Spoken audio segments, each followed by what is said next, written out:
All right, I'm gonna stop pushing buttons. Uh, Yeah, y'all miss Rick dancing in the background to the timer. it's a good song. I It was like that pretty song. good. It was great. Good morning or afternoon or evening, or if you're watching this later, good day. Um, from the Global GEG, we're here. This is the day 2 of our level 2 boot camp. I'm pumped. I'm pumped. We're wrapping up. This is our 4th day of boot camp.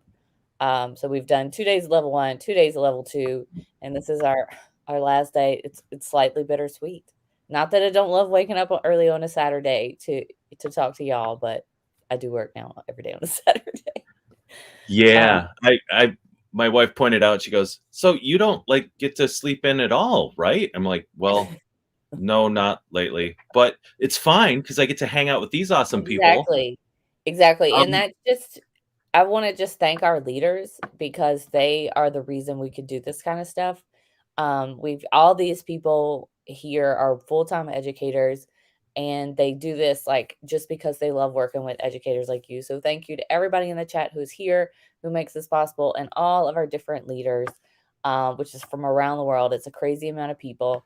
Um, that come out and do this. This takes months to plan. This is not like we swing this together in a month. So people are, I mean, months. So people help with all that, and huge thanks to everybody involved.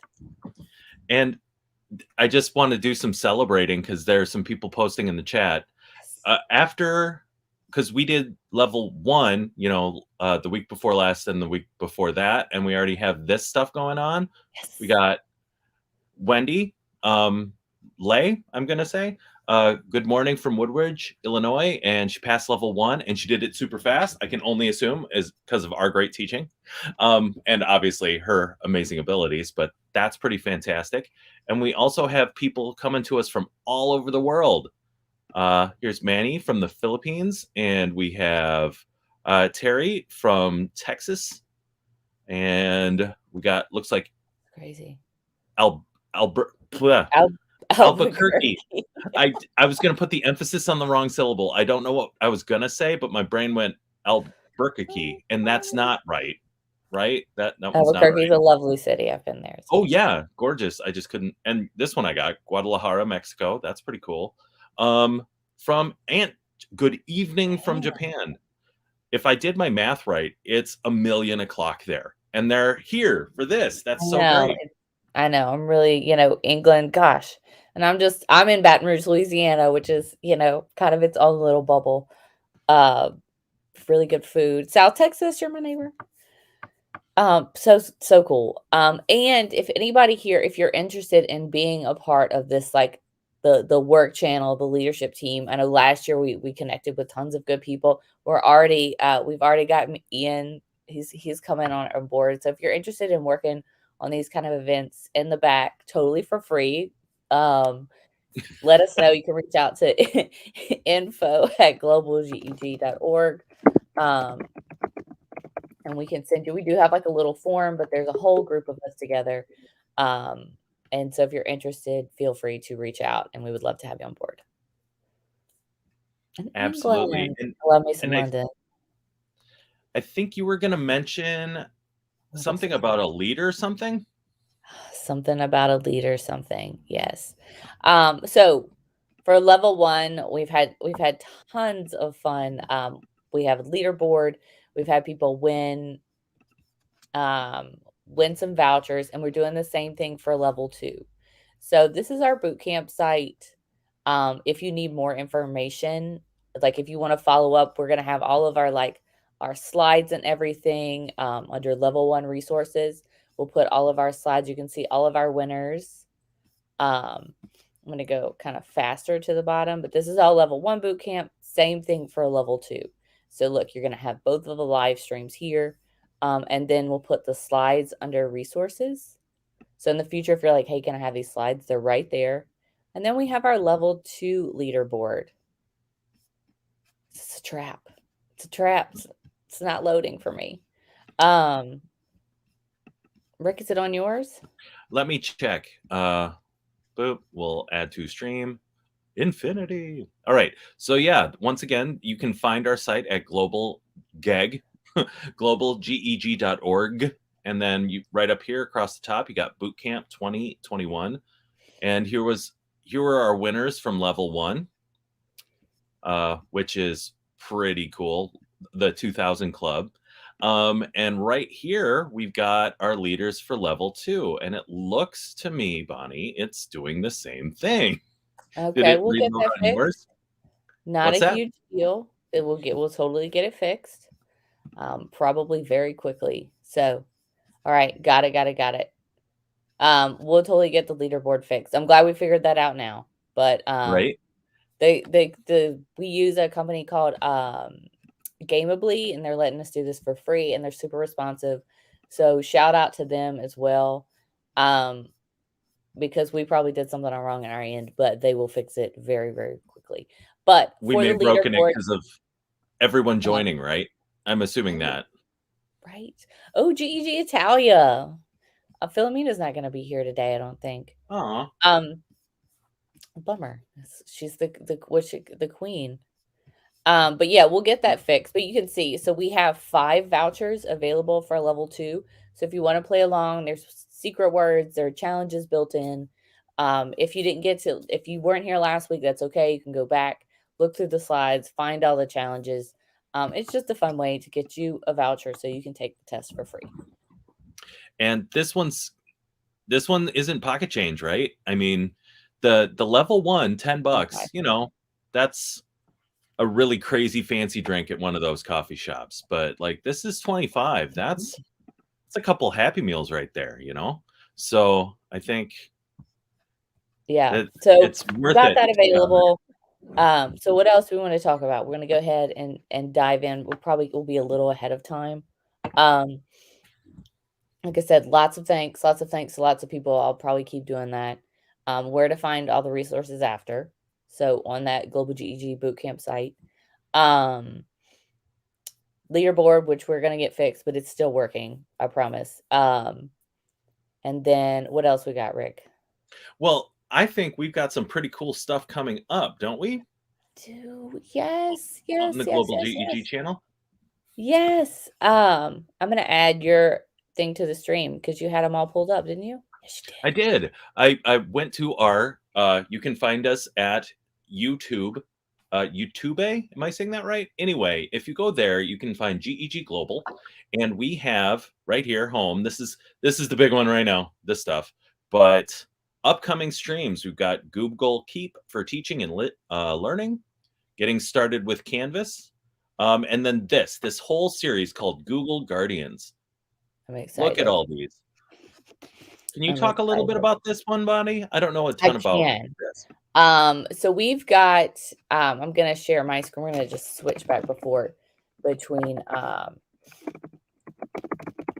between our screens. But yes, Nikki Laverne, who is our I don't know how to even explain who she is. She is our she's kind of on Global's leadership. She's very busy. My screen isn't sharing right. We were having all the issues this morning. So she is a member. She did the Google Innovator Program, and she's launching her big project. And her idea was that we need to help support parents in learning the tech alongside of their students. So she is Absolutely. launching the Google Guardians Online Learning Academy for parents anywhere, people from anywhere around the world. We're hosting it on our YouTube channel just because it's such a great resource. She's got a really great site. I'll post this bit.ly in the chat. You can even add it to all our calendar. The schedule is all these different. It is set on Central, so it's on Louisiana time, but you can adjust. And they'll all be recorded. But so we've got, classroom basics all geared at helping parents. And they've got some sessions in Spanish. See, I'll be talking about Google Forms. Got a session in Mandarin, another Cool. session in Spanish with Alfonso. Yeah. Yeah. Now, and if you like a good Louisiana accent, all these people, this is where to find it. He's got some resources and everything here. Some really nice. I love how she laid this out. All you have to do is find the day, click watch here. It'll take you straight to that live stream. Oh, nice. And that's all Yeah. built in Google Sites. All Something built in you Google can learn Sites. about here. Um, Um, Now, was she part of your innovator cohort? no, I nominated her. Oh, okay. Yeah, because I mean, we all know. Voluntold is probably the word we wanna use. Um, I often and I'm gonna, put the bit.ly in the chat, but, yeah, if you're interested, that's gonna be on yeah, yeah, Philomena. Yeah, definitely this project in any country, and I'm sure Nikki will just show you exactly what she did. She has done a ton of work on it, but by all means, the idea is to get the word out, and support parents. So yeah, we'll be hosting that on our YouTube channel. We've got some fun stuff coming up with Canvas with Dana. Whoop whoop. She's gonna be talking next. Dana's a Canvas master. I know we're all getting back to school. So pay attention to that kind of stuff. It's on our live stream.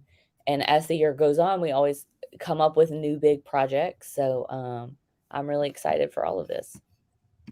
Tons, tons, Yeah, tons. it's. I mean, I'm because which innovator cohort were you again? I was Singapore, SEA Yeah, 19. which is pretty cool. But as Luis will point out, NYC 19 having been the best one, it's nice to know that you at the other academies were able to do some stuff. So We that's did do cool. some things. Me and A Steph couple are met at Innovator, life changing. Um, true. but also though, we're talking about innovator and trainer and coach and all these. Level 2 is your gateway to those things. Hmm. After you passed your level 2 test, then you're like, what next? Because you're gonna be like that. That's what you have to think about. You can do all three. But trainer requires you to be level 1 and level 2. Innovator requires you to be level 2. You don't even have to take level 1. And then coach requires you to be level 1 and level 2. So once you've taken this test, the next steps you have to kind of pick your path. I've done all three. Rick, you've done all three. Yeah, Totally cool. But like level 2 is your gateway to all these things. yeah. You can't get there without this, right? Yeah. And this is the one. Um, oh, Dr. Denmark. Shan talking about this stuff. Look at Dr. Shane's headshot. It's a nice one. I It's know. so much personality in one picture. All right, Rick. So My- we ready to get started? Yeah, I was just gonna say my headshot was taken with the photo booth thing on my laptop in front of Matt in one of the those tumbling mats that are in like the occupational therapy room. I just propped one of those up against the wall and did that. So that's my headshot. So I am Well, envious of hers. they took really great headshots at SEA 19. So just saying. The Um, NYC 19 too. I just happened to be wearing ours were better. not a great shirt. So All right. wait, Nice will try there be a boot with the best camp for the headshots. trainers exam? We often do a ET open chat. We did a few Hmm. cohorts a while back, and we'll pick that up after. So great question, Martina. Definitely they'll run it'll because the trainer's exam is not just an exam, it's also a video. So we run like cohorts for that. But yes, yes, yes, pay attention for that. All right, so let's get started. We're gonna stay on time today. Last week Bonnie did not do a good job of keeping us on time, but I am Bonnie and this is Rick. So today we're going to have groups, blogger, YouTube, books, scholar, search, maps, and then any kind of questions. This should We be good talked about the stuff. leaderboard. Huh? This will be good stuff. I love all these. These are the spicy apps. These are my favorite Spicy. ones. Yeah, I did. I think you learn when you do level 2 more than you do level 1 because there are these things you're like, oh, I didn't know I could do that. Leader, join the leaderboard. I'm totally going to get all that pulled up by the end of today. And we're going to jump in with groups. Here we Dana, go. you guys can introduce yourselves. Feel you ready? There you go. I hope so. I hope I'm not dropping out, but yes, we're ready. Wow, I am so excited to be here today. And I'm totally excited to be here with Peely. Peely, tell us a little bit about the troubles you've been having this morning.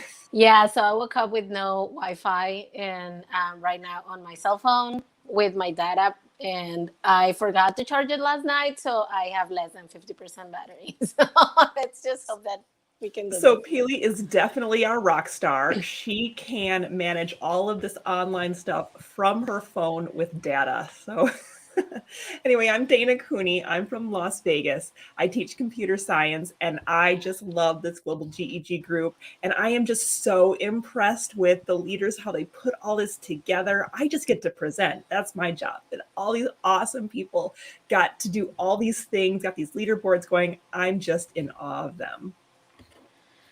Yeah, I love being part of these groups. So whenever I have the opportunity to present with the whole group, is like amazing. Like today. So I'm Pilar Hernandez. I'm from Monterrey, Mexico, and we're here to start. Let's do this, Dana. Let's do What are we this. gonna do? Well, we're doing Google Groups today, which is an awesome Google tool. I use it personally in my school. The admin use it to send messages to all of the staff, but I also use it personally. I create a Google group for each of my classes so that I can easily email a whole group of students very, very quickly. And it does take a little setup, but it's totally worth it in the end. What about you, Peely? Well, we use it with admin so they can send, out messages and stuff for everybody in the school, but we cannot use it with the students because the students do not have permissions to use Google Groups. So Okay, so we really got to be careful about that to know what we have permissions for before we go ahead and try to use it. Exactly. If people want to use it, they need to check if their students have permission to use it. All right. Well, let's go ahead and jump in. There's 4 things we're going to be covering today.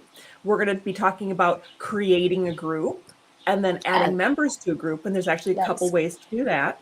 Yeah. We're going to be posting to a group through 2 methods. We're going to be posting to a group from Google Groups, and then we're also going to be doing that through email. And then we're going to be talking about sending a message to a group. Which is basically replying to a post. And again, 2 ways.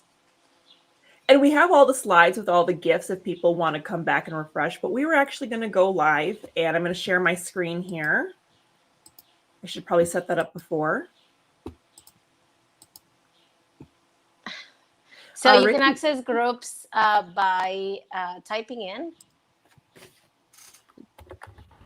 groups.google.com, doing a Google search for Google Groups, or if you have it available on your domain, you would have it on the waffle like Dana is showing right there. So how do we create a group?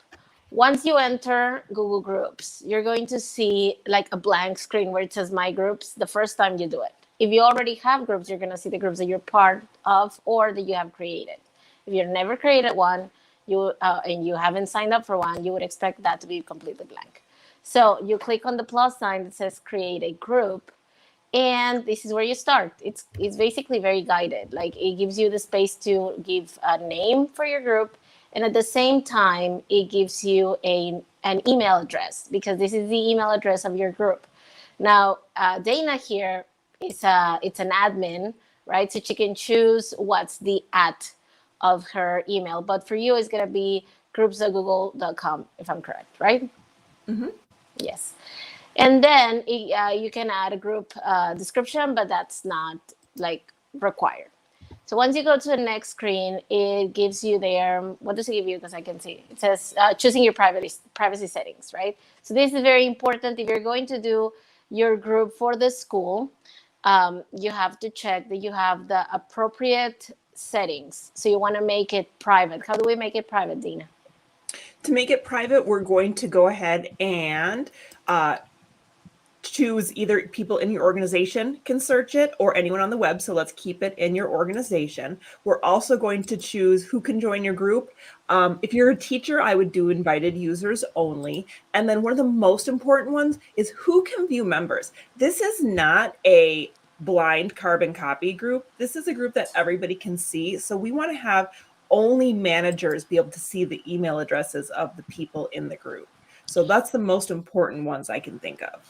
So we have several levels. We have the owner of the group, we have the manager of the group, we have members, and anyone on the web.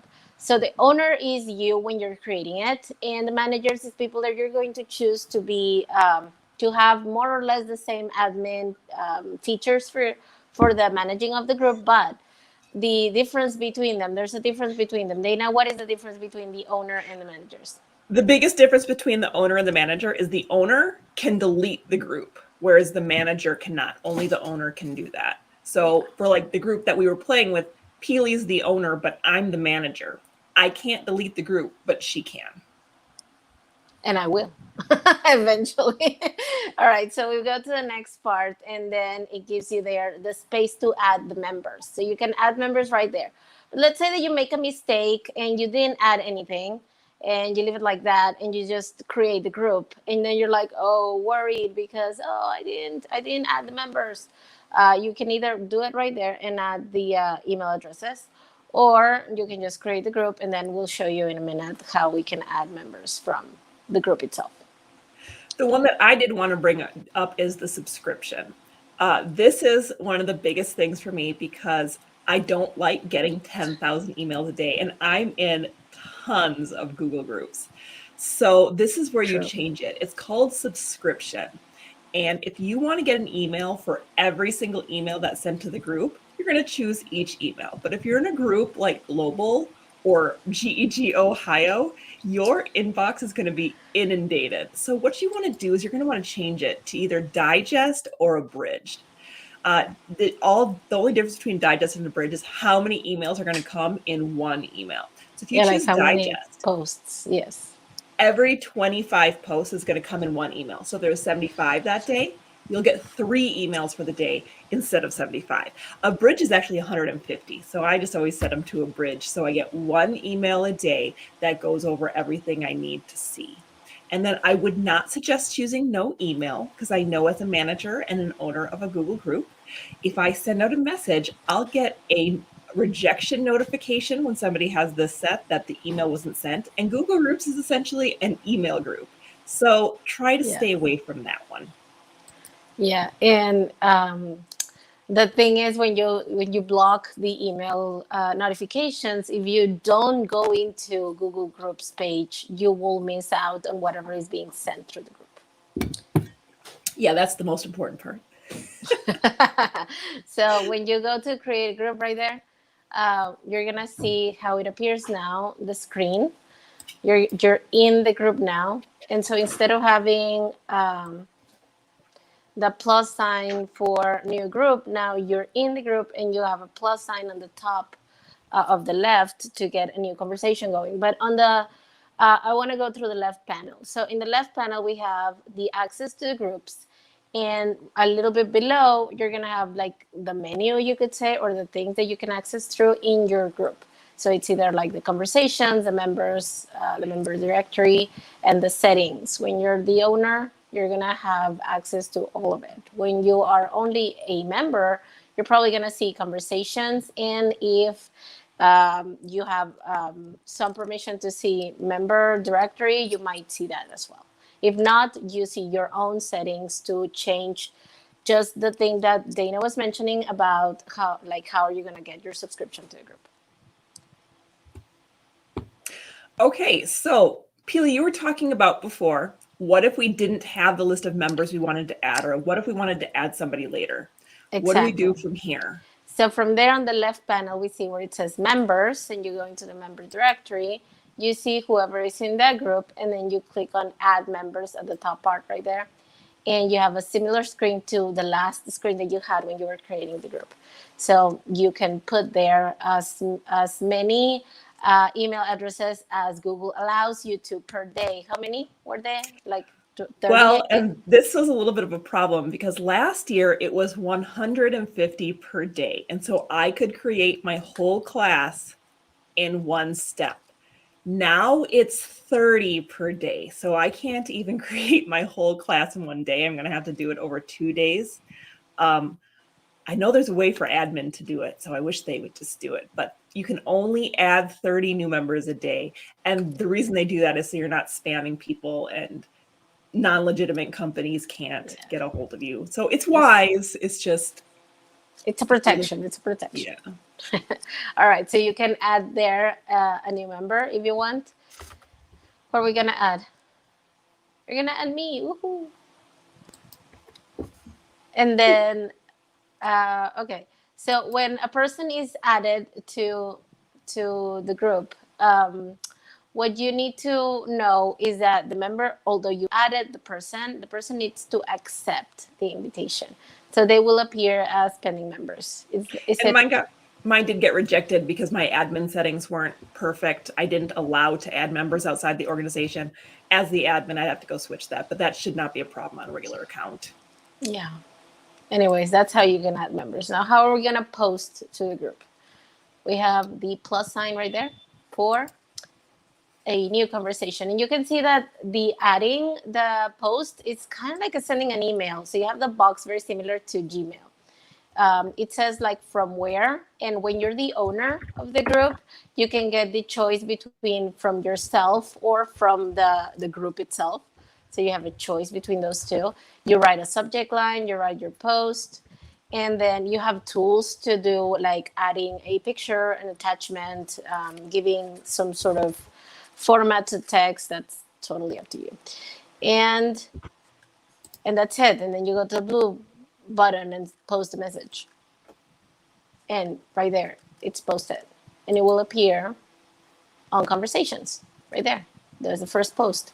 Now, it's also possible to see that like when you're a member of it, even when you're the owner of it, when you create the group and you selected that everybody's going to get the digest or whatever, that is going to be sent to everyone in the group, including yourself. So it's also going to appear in your email as a conversation, right? So first, let's look at this one right here. So this was a group that me and Peely were playing with yesterday, and she did a test post, and she was able to reply from in here. If you click this button, you're replying to the whole post. But if you click this button down here, I could just reply to Peely. So you want to be careful because that's a little bit different than Gmail from where you're going to post to all or post to just the author. And I know as teachers in the teacher forums, we hate when people reply all and we get 50 messages and we don't want to read them. So be careful when you're doing that. But then I was going to go to my email and show you what it looks like from in there. So this is a message that Peely sent me, or sent to the group yesterday. Didn't send me. She sent to the group yesterday. And since I'm in each email, I got an email saying that this message was posted. Now I can reply to this message. Oh, that's not the one. My apologies. It was this one. So I can go ahead and reply to this message and see the string of everything that was going on just by hitting reply. If I hit reply, it's just going to go to Peely. And if I hit reply all, it will go to Peely and the group. I think Peely froze a little bit. She's doing great with her internet. And that was kind of the end of our groups. Weren't going to take the whole time, but I did want to go back to groups and point out just a few things. If you are using groups in your school without just doing it on your own, you're really going to want to go through the settings. If there's anything in the settings you don't understand, you're really going to want to Google them and make sure that you are keeping your students as safe as possible. So if you don't know what something is or what something means, please make sure to Google it so that you can make sure you have the right settings. Like I said, one of the most important one is who can view the members. Now, I want my members to be able to view each other, but I don't want to see their email addresses. So I need to make sure those things are set in the privacy settings. So who can view email addresses? Just the managers and the owners, not the other students. Peely, are you back with us? Excellent. I hope I'm so. very impressed with your phone connection. Well, sometimes it doesn't work. Okay, so what I was saying is that the way that Dana showed how to reply, it's how to reply via email. Then you can also reply via groups, and it's the same thing. Like you go to the conversation, and you just either, like she showed it also too, that right there you have two choices to reply to the author or to reply to all, and it's like I think it's self-explanatory to reply to the person who posted, and that person is the only one that is going to get the message, or to reply to the whole group. And as you can see, the messages or posts showed are like in an email thread. Now, these are called posts because they are like separate conversation, and each conversation has their own thread. You can open up a new conversation, like to talk to a different topic, by just clicking on new conversation. It's going to open up a new thread. And like that. Let's go ahead and answer Cynthia's question. Yeah. Cynthia wants to know, when the subscription is set for Digest or Abridge, are the members able to see how they want it set to receive? Yes. So I'm going to go to members, and Pili, would you explain what a typical group member would see and what you can change? Well, you would see, if you're allowed to see the members' names but not their email info, you would see something similar to this, but you're only able to move around your own information.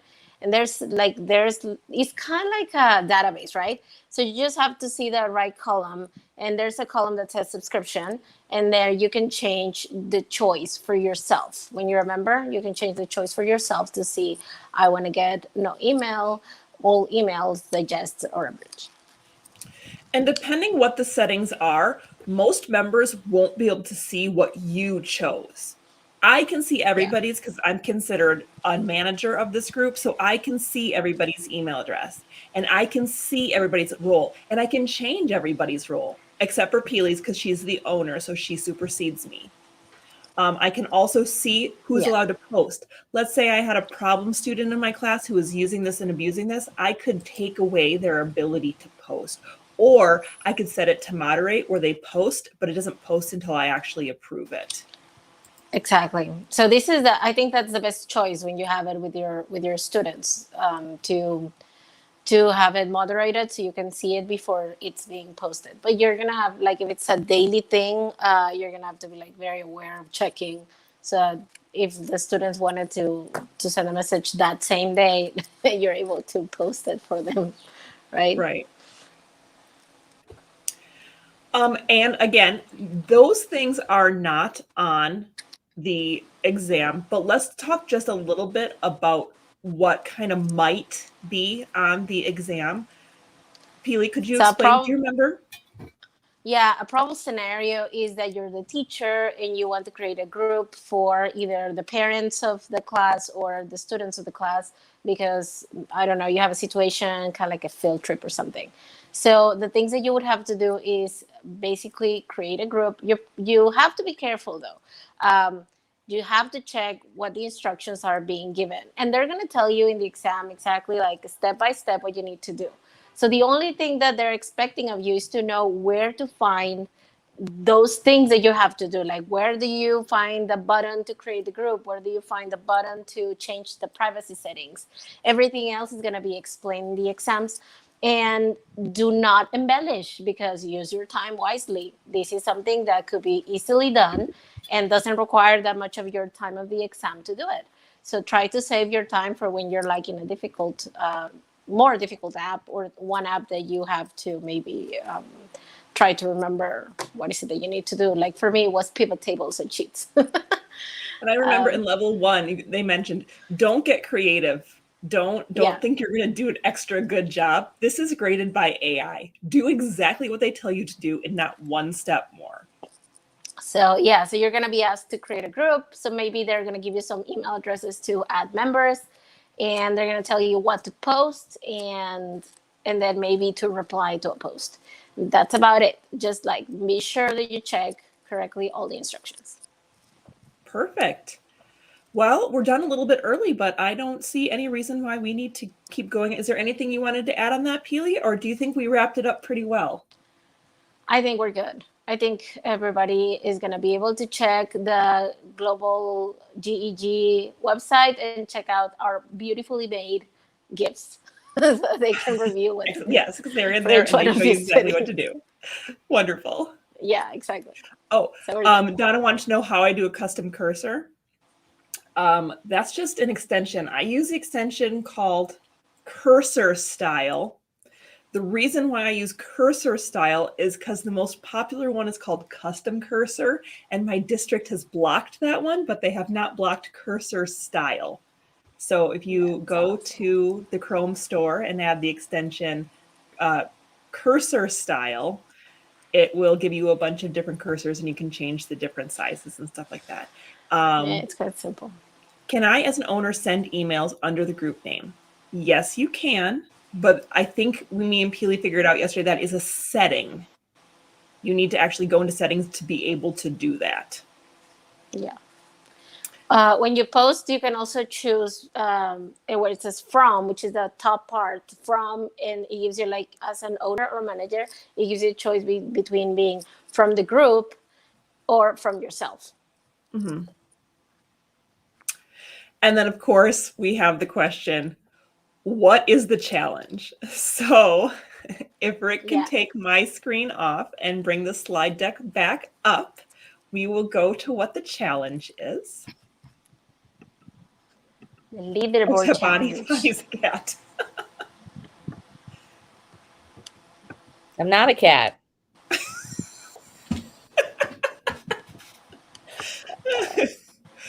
Do you need to take a recess? No. Rick, can you go to the next slide? I think we might have eliminated the leaderboard challenge. Oh. Yep, it's not there. I don't know why. I think we took it down because of the privacy settings. Does that sound right? Yeah, I think that was it. Yeah, because it said something about creating a group and stuff like that. So there's no leaderboard challenge for groups. Oh, we failed. That's okay, but I mean, you're a cat though. But I'm not a cat. I'm not a cat. Absolutely not. That was fantastic, you two. Thank you. Oh, thanks. Thanks. I would be worried about being done a little bit early, but I know the next person to present is Peely with Ian, so they're ready to go. Yeah. We don't have to stretch or anything. Let's hope. No. You guys did great. Battery holds up. I think so. Just pull up Ian until we can start. Yeah. I think groups is underused. I think we're supposed to have a brain break, huh? Isn't that? Yeah, I think so. So let's get rid of these two. All right. So I got a would you rather. Oh, good. Zombie apocalypse or robot apocalypse? Oh man. I feel like I'm not gonna survive either. I know you got a good plan. So due to that, I would choose robot because it would probably be more efficient. I feel like you could break the robot one. I don't know. World War Z got me. I don't know. Yeah. So yeah, you vote zombie, huh? Because I feel like I vote robot because of all the in all the movies, there's like one master button that shuts down all the robots, right? There's just one button. Ian just dropped in the chat. They have batteries, right? Like they're gonna. But they also make the batteries, so I don't know. Oh yeah. I don't know. I guess I vote robot as well because if I survive, neat. If I don't, again, it'll be efficient. And really good, really useful questions here. I don't know if you saw, YouTube's got a new feature. You can put polls in. That's cool. I know. So we expect people in the chat. I'm totally going to keep posting those because I thought it was super fun. So give me your feedback on it. All right, Ian and Peely, we are bringing them back. Here they are. How's it going? We're all good. I'm excited. Cool. I'm excited. And you're doing I love his comments. Zombies one of those spicy apps. Agreed. Yes, we're doing those spicy apps. The spicy app called Yeah. And I have to say, I love Dana's cursor, and literally I was trying to see if I can pick a sweet cursor to like match after her, but I did not think I can get it ready in the 5 minutes I had. So I'm stuck with my little boring cursor. So apologies to everyone who has been watching Dana's awesome cursor. You're stuck with my little one hanging around here. Yeah, I'm gonna make mine a monster too on the break. So you guys have fun. Thank you. All Thank you. right. Hi, Ian. How's it going? It's going well. How's your part of the world? Not too bad. So my name is Ian. I'm coming to you from Toronto, Canada. I'm a middle school teacher. Yeah, I'm a chemistry teacher, and when the opportunity came up to talk about Blogger, I signed up like right away. That was the first thing I chose because Blogger was my first LMI, my first way of connecting with my students before we even had, I don't know, Edmodo or whatever. So yeah, I wanted to talk about Blogger. So let's start. Awesome. We're gonna see 3 points. What are they, Ian? Yeah, so what we're going to be doing, Blogger is a pretty straightforward one. So we're looking at how to create a blog. After we go through how to create a blog, we're then going to show you in the settings how to make that blog private. After you've made it private, Peely's going to go through how to make a post, and she's much better at this Blogger thing than I am, and we're going to go through her blog and have a look at what it can look like live. I really like Blogger as an alternative for a staff newsletter because I know, like many of you, I would get these long emails and you lose track of the emails. Blogger is a really great staff newsletter or team newsletter option. So if you're looking for something that's not an email, Blogger, in my opinion, is where you would start and finish with that. So let's take it away. So first things first, we're going to be looking at signing into Blogger. So we'll show you in a little bit where you can find it. Do you want to pause there? Sorry. Yeah, I wanted to say, because if you've never used Blogger and you enter, look up the app, like the website for Blogger, this is what we're going to show you now. The first time that you enter, the thing that you're gonna see is the screen that the slides have. It asks you to sign in for the first time ever. Once you've created a blog, whichever it is, and you just log in with your account, you're already on email, and you just open up Blogger, it's going to open up on your blog. So you first need to sign in, and you just sign in with your Google account. It's a very simple procedure. And then the very, very first time, it will appear, and we can see it right there, the next slide, Ian. We can see that instead of showing us our blogs or whatever, it shows you suggestions of blogs that you might be interested in. That's what you would see in that image. But let's go and do this live. All right, people can check that out. That's the only difference that it could be, right? Mm-hmm. So once you have your signing in, you can create a blog by the settings, right? Yeah, right there, you're in my blog, right? So you can see the blogs that I have where I'm author, but you can create a blog. How do you create a blog? Yeah, so what you're going to do in this, yeah, of course, you're going to click this drop down and click new blog. And do you want to take it from there, Peely? Yeah, so we click on new blog, and the first thing that you have to do is give it a name. Now, if let's say that this is the scenario for the exam, again, you're going to be given a situation where you're going to create a blog as a means of newsletter, probably like Ian mentioned, to communicate with your class or something. So they're giving you a name for it, but you're going to have to be creative because, like, I don't know, 1,000 educators take the exam. So you're going to have to be a little bit creative with the name. Because at the same time that you're creating the name, you're also creating the URL. You create one first and then the other, and it has to be different from whatever it exists. So let's say that we're creating an English 101 blog. It could be a choice.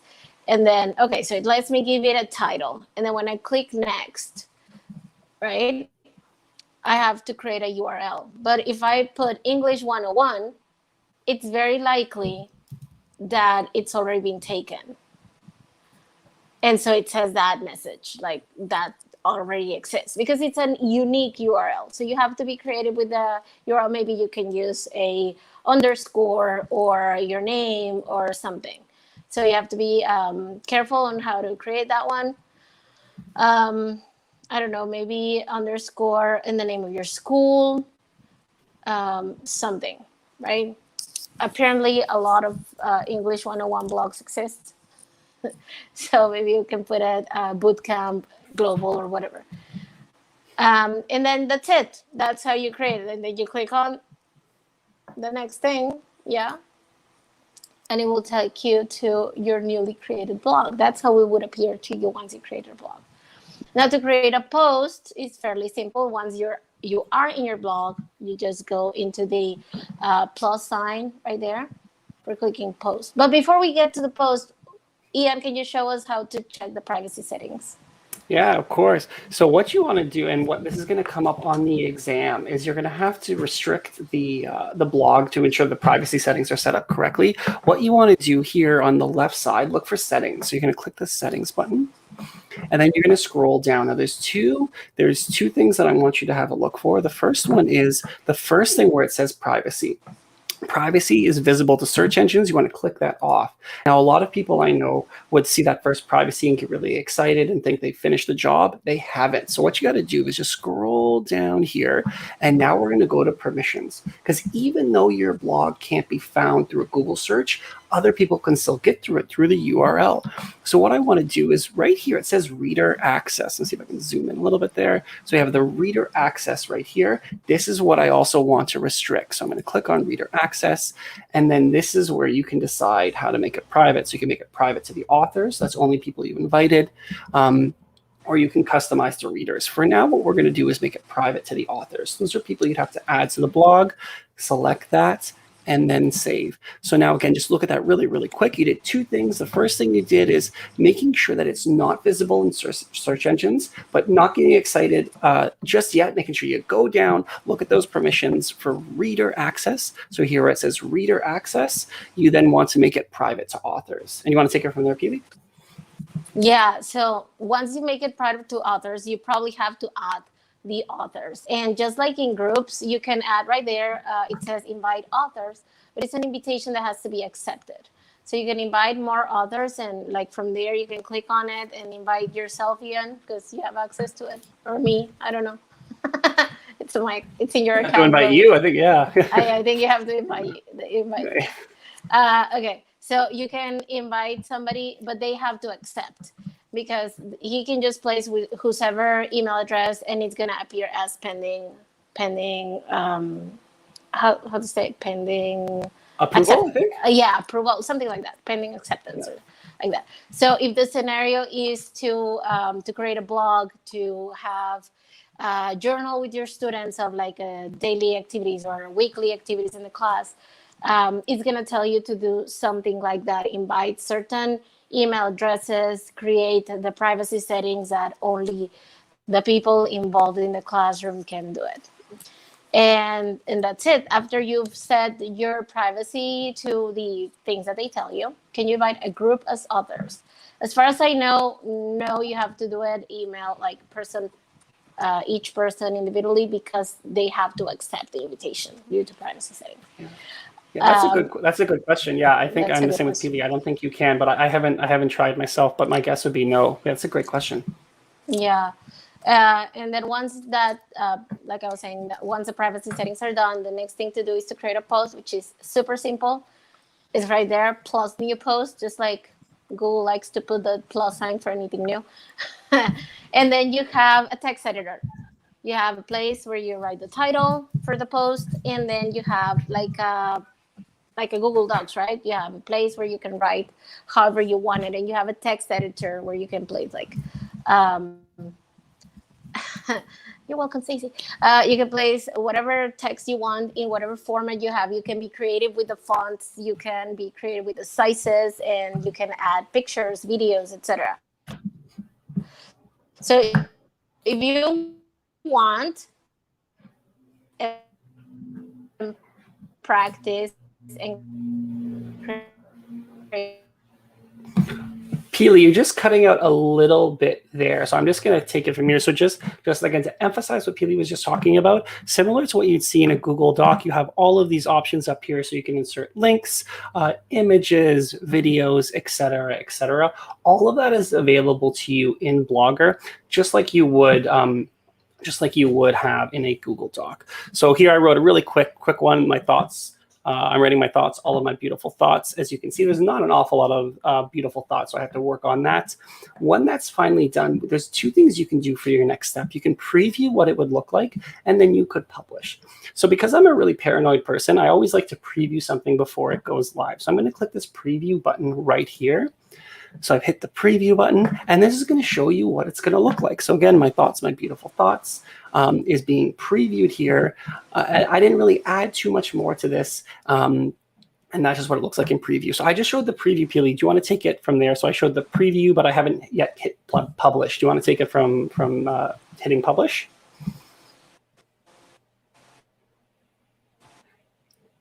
Either she's really good at freeze tag, or she's frozen. I'm not sure, or I'm frozen. I'm always worried that I might be the frozen one. Okay, so what we're going to do. You're good. Keep going. Oh, I'm good. Okay, I'm good. Fantastic. Okay, so again, we've had the preview button here that we had to look at, and now we're going to go to publish. So this is where it's going to go live. I'm going to hit the publish button, and now it just wants to make sure that Google's just confirming that you're comfortable with everything that you've published, because it is going to go live. So I'm going to hit that confirm button. Here we go.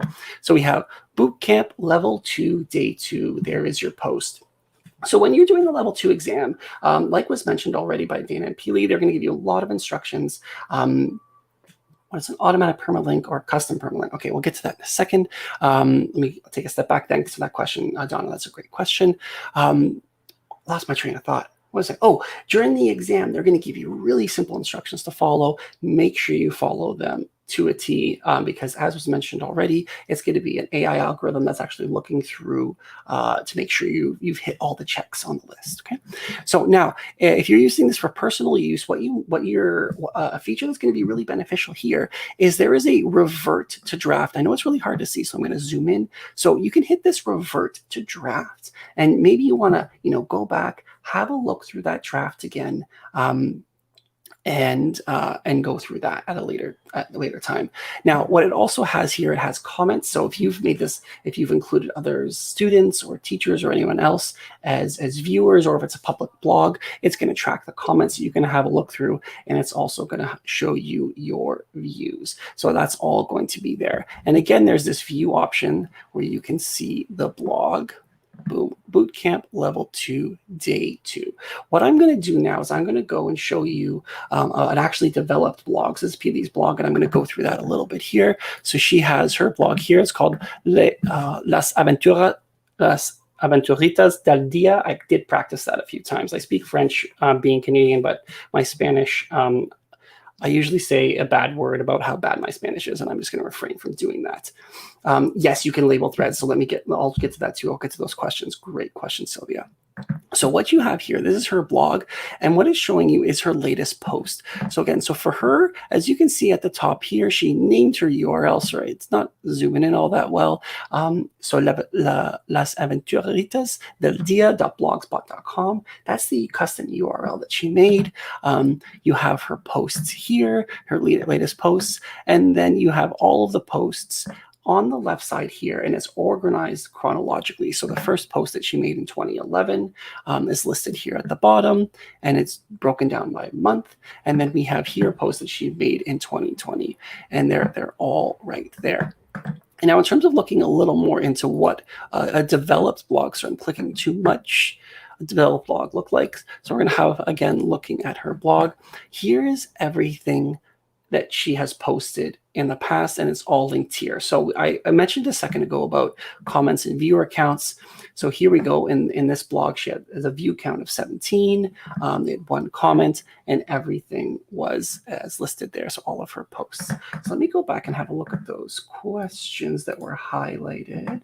So Sylvia had a question: can I label threads? Now I'm going to be honest, I have not tried that yet. So let's give it a go. And by threads, do you mean like you have a blog where there's like sub postings within it?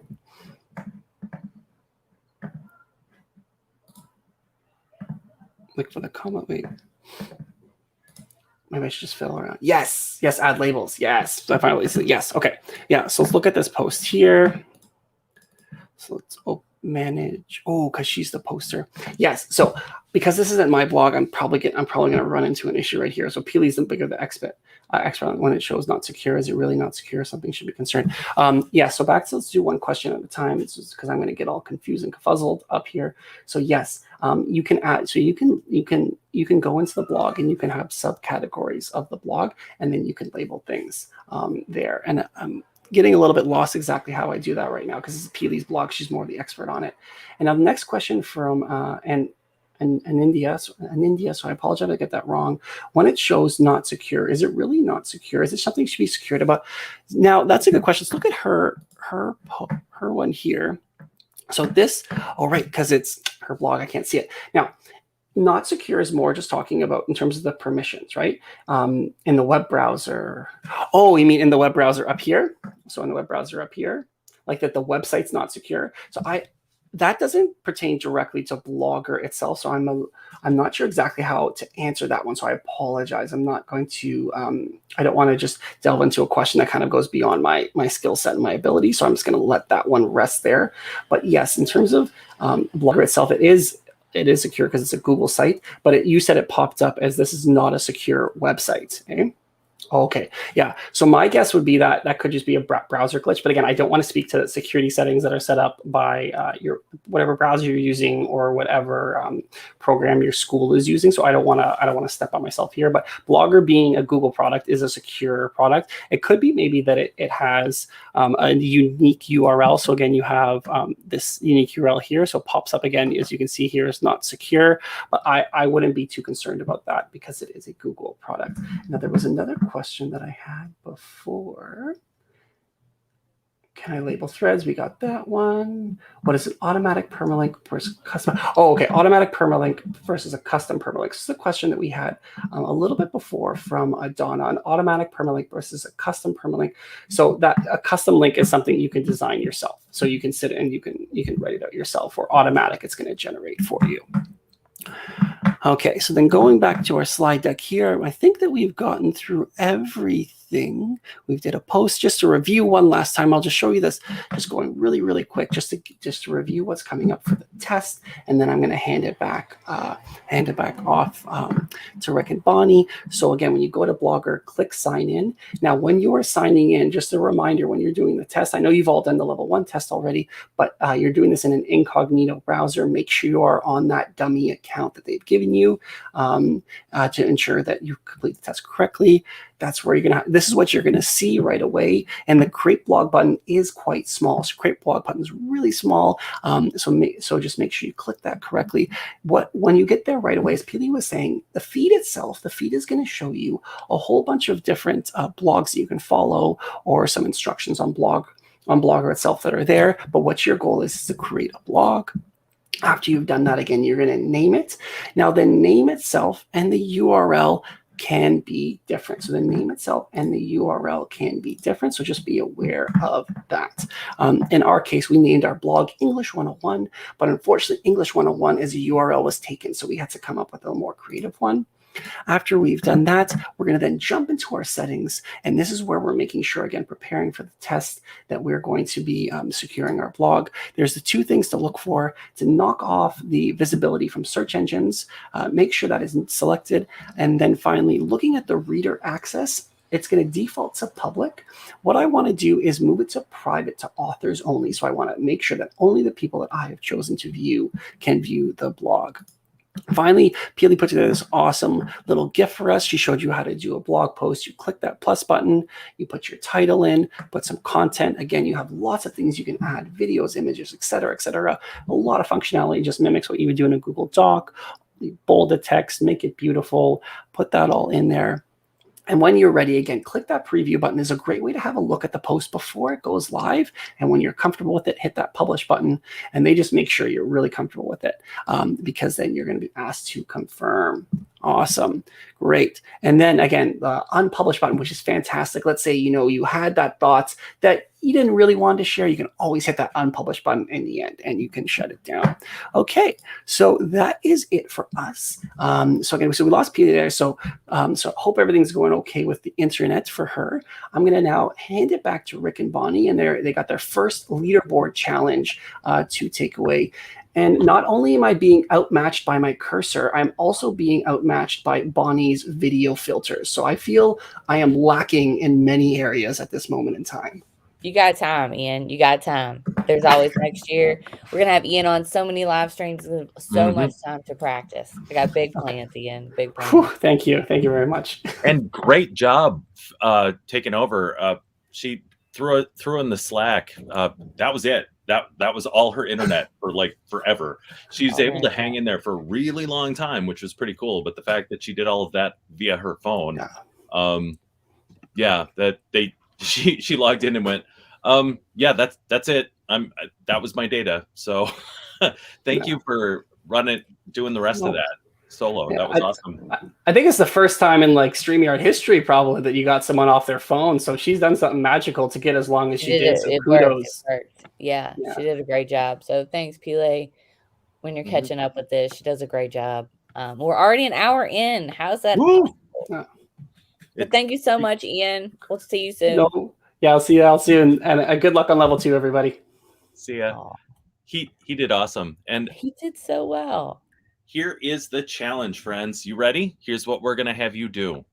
You're going to create a new blog at blogger.com. You're going to title it the creative My Class Adventures. So title your blog My Class Adventures. But you'll probably have to add like 1, 2, 3, 4, 5, 6. Yeah, or so it's birthday, unique in some way. Then you're going to make the blog private and create a welcome post. And here's the thing, unlike the exam, get creative. We would love to see what you have to say. We won't be able to see it, it's private, but that's what you're going to do for the challenge. Yep. So, private to authors. Yes. Terry had a good question. Yeah, but unless you add authors, it'll just be you. Blogger. I know. I popped an example in the chat too of Stephanie Rothstein. I didn't have her permission to drop her website in there, but I did it. She's too nice to say anything if she didn't want you to. But some people use it with students, and some people use it like for professional reasons. So there are lots of cool ways to use it. Super excited for it. So what do we have next? I believe we have a brain break with Rick. Now it's your turn. Yup. Okay, so one of the ones that I did with my students, because I was kind of curious as we were getting geeked up for the Olympics, which are now happening. This is about the only time that I ever think, wow, I'm really curious about hurdles. So anyway, my question to you is, if you could win a gold medal in anything, it doesn't, like, even if it's not an Olympic sport, what would you want to win a gold medal in? Oh, do I get to make up things? Like I already get the gold medal for leaving clothes in the dryer and forgetting about them? Yes, for example. Oh, I already got that one. That would make myself a trophy. Nice. Any other ones? I mean, I don't know. Have you watched the Snoop Dogg, Kevin Hart Olympic recap on Peacock? No, but I have to now. It is everything you dreamed of out of an Olympics recap. I don't know, like Summer Olympics or Winter. I always like the curling. I like to watch the curling when the Winter Olympics with the brooms. I feel like that would be fun to do. For sure. I saw a meme where it showed, I can't remember which country's curling team, but it looked like here's a bunch of middle-aged dads that were just trying to get a night away from the family and somehow ended up at the Olympics. It's awesome. So we got some good. Oh, Judy parenting. Judy's a great mom. Aw. Synchronized swimming. Oh, that looks really hard. Dana mentioned the biathlon, skiing and shooting. Yeah, I better have washing dishes. But yeah, so rifle shooting is my jam.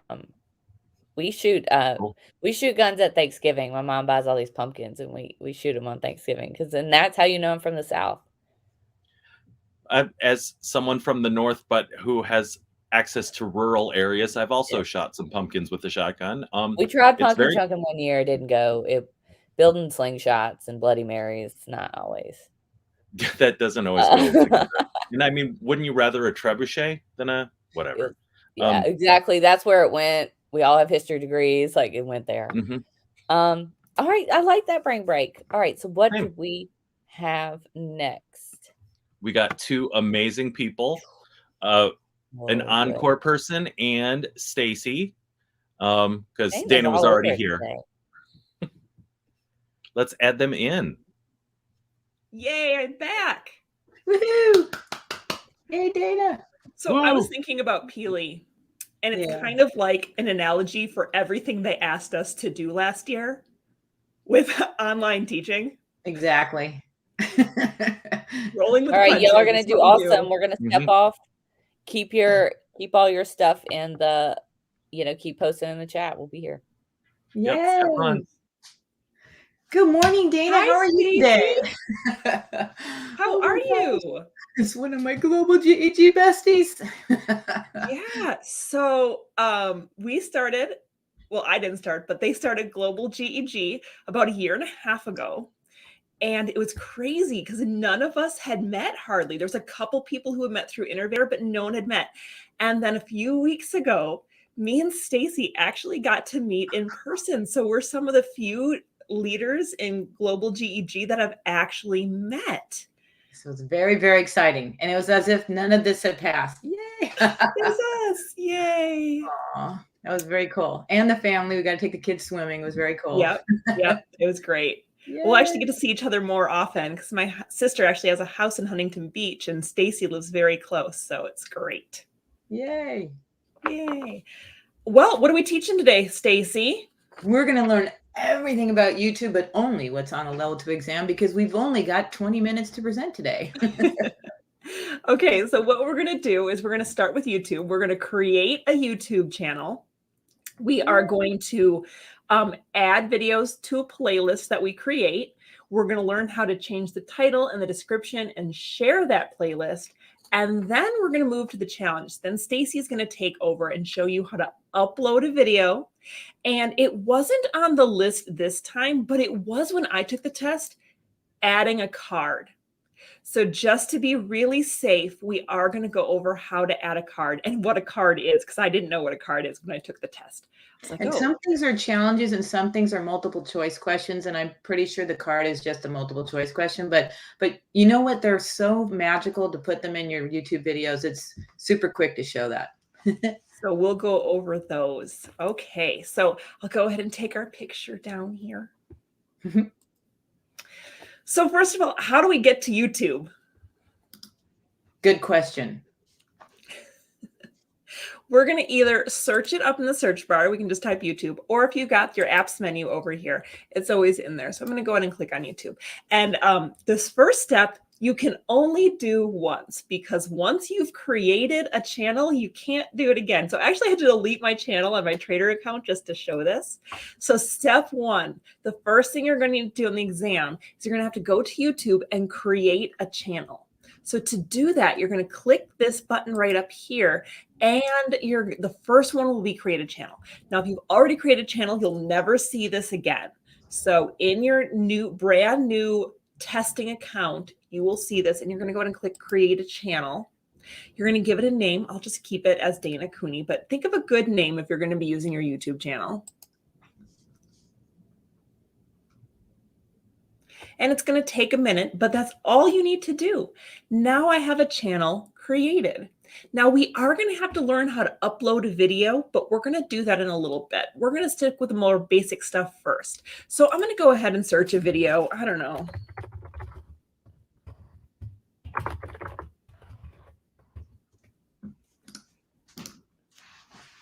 This looks like a great video. This is the video we did with Adam and Lance about a year ago. So I'm going to go ahead and play it. Now I have it on mute here. So we got Darren talking, and then of course we have all four of us in the picture. Now this is such a great video. I want to add it to a playlist. So to add a playlist, what we're going to do is come down here to the save. Once And I click save, I can click a playlist I've already created, or I can create a new playlist. So I'm going to I create a think we should playlist. name the Canvas playlist. She's not reading her line at all. And set the settings to public so we can add a description. Make something up, Dana. Okay, so we're going to do great Canvas videos. And we're going to set it to private for now because I'm going to show you how to change it later. So right now it's private. If I set it to private, I'm the only one who can see this playlist. I'm going to go ahead and hit create. Once I do that, if I open up my menu over here, I can see the playlist is right here. And if I create lots of playlists, they'll all be right here. So if I can create a playlist for my classroom and I call it Computer Science 1 videos, I can put all my videos in there. And then when I click on the playlist, they'll all be listed right here. So on the exam, they're going to ask you to create a playlist and add, I think it was 3 videos. And it doesn't really matter what the videos are. They do kind of give you a general topic, but you're going to add 3 videos. If at any time you need to change the name of your playlist, you can do that right here. So we'll get rid of the great and we'll just call it Canvas videos, and then we'll hit save. I could add a description right here, call it these are Canvas videos,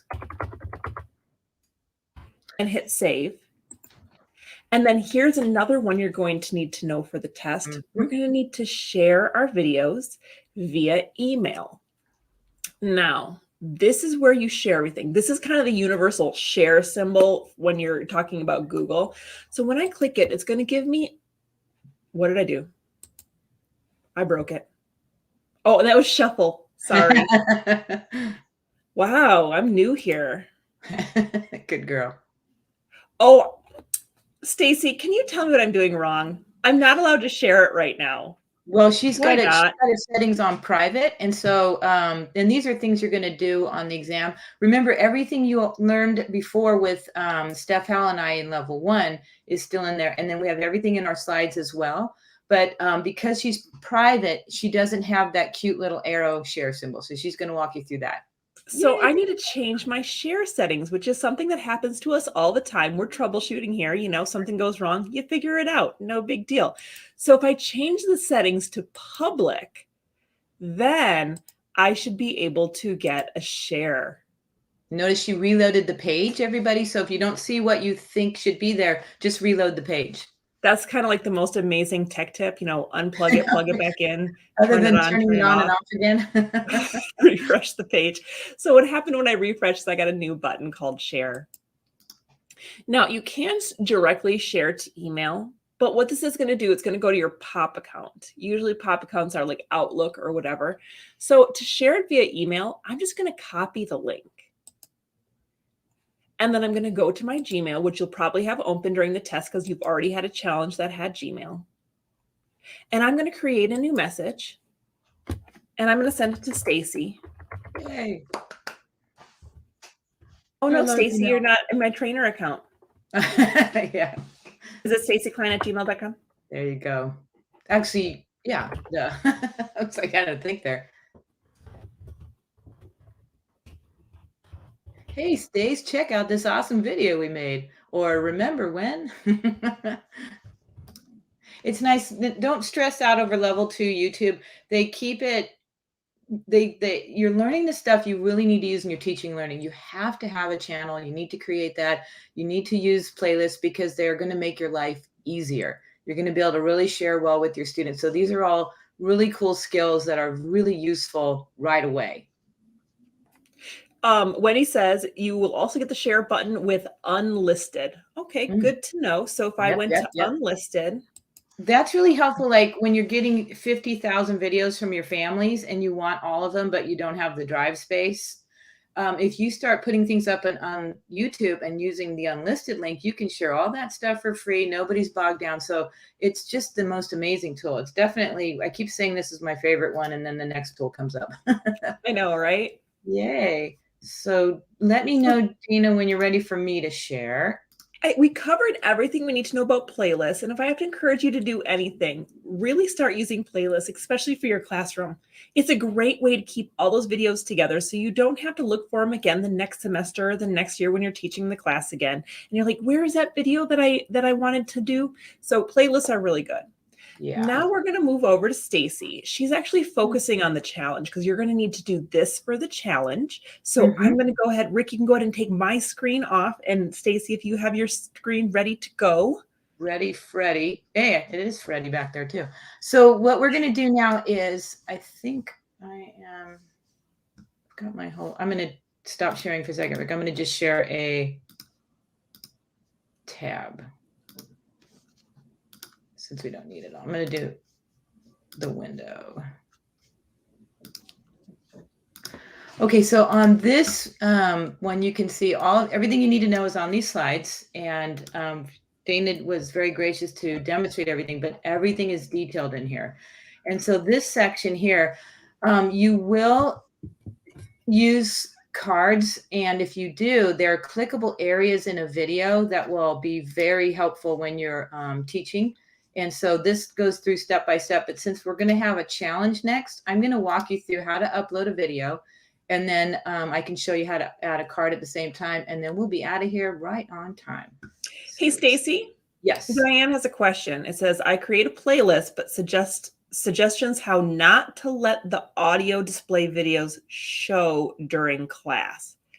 Just share the ones you want. I know there's a way to do this, but I'm blanking. It's a setting. Can somebody help us out? I know there's a setting that you can change so that the next video doesn't automatically play. Oh, right. Yeah, that's in your own personal settings to turn off auto display. And you know what? We'll let Rick do that. We can do the challenge questions because I know our timing is tight. So I'll go through this, and then if there's a question in there, Bonnie and Rick are pros. But yes, you can turn off autoplay. Don't worry. With the students, I think it's an admin setting because you are in a education domain. So you can set that up as well because it gets icky if it starts playing something that you're not ready for. So here's my YouTube channel. And you can see I've got videos in here. And what I want to show you really fast was why these cards are cool. So it doesn't matter if you can hear my audio or not, but what you'll notice is it's collaborative. Coming up on this video is also active. All of a sudden, this awesome little card's going to pop up here. Students also wait for it. There you go. How to add YouTube info cards. And guess what one I put there? Something useful. How to add a YouTube card. So you can see it was so flipping easy. You click edit video. Everything in YouTube is pretty easy. If you're already here at level 2, you're already pretty comfortable with technology. You're probably a Facebook rock star. So you just click on cards. You pick the part of the video you want. You put the link in here of what you want it to go to, a little teaser text. It has to be short. You only get 30 characters. Bada bing, bada boom, you're done. So if that was fast, just go back to our slides. The next thing I'm going to show you is how to upload a video. And it's kind of cute because we were talking about this morning and Dana calls me like literally 5 minutes ago, Stace, I forgot the video. And normally, you guys, this is why it's really cool that thing didn't work on sharing for Dana. And then I got this right now. There's no stress in tech. So when something fails when you're live, you just demonstrate calmness and that you can handle it, and then you move on. So what I'm going to do is I'm going to upload content. So I'm going to go back to my just normal looking channel. So I'll start from scratch. So you're assuming that you guys are new to this. So here's my normal channel. There's Stacy. And so I can go into manage videos. There's different ways I can go there. I can go into my little face. I can go to my channel, all these things. So I'm going to go to my face and my channel. And now I'm going to manage my videos. So I can upload here by clicking create, or you'll notice that create button's up here too. Remember, you have to be logged into your YouTube channel. You won't see any of this. So I'm going to upload a video. So it's the little video camera with the plus. And then I'm going to select a slot file.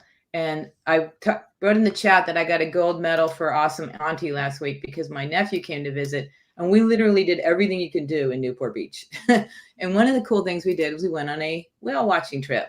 And so I'm going to upload our amazing video. It's only like 30 seconds long, so this will go quickly. And then it even walks you through step by step. So this is your challenge you're going to do in just a second. I'm going to say whale watching, and you'll love this. Nursing mother dolphins. This is so cool. So you can write your description. You can give it a thumbnail. So if I upload a tiny picture, your playlist, you can add it to playlist. You want it, your video, even if you're making it for your kids, if you say it's made for kids, you have so many limitations. You can't use cards. So you say not made for kids. And then you can't do any promotion if you put it made for kids either. You can add as much detail in here or as little as you want. So you might say like whale watch in the tags. You can say what the recording date was. For us, it was Thursday. Standard YouTube license. This is super important.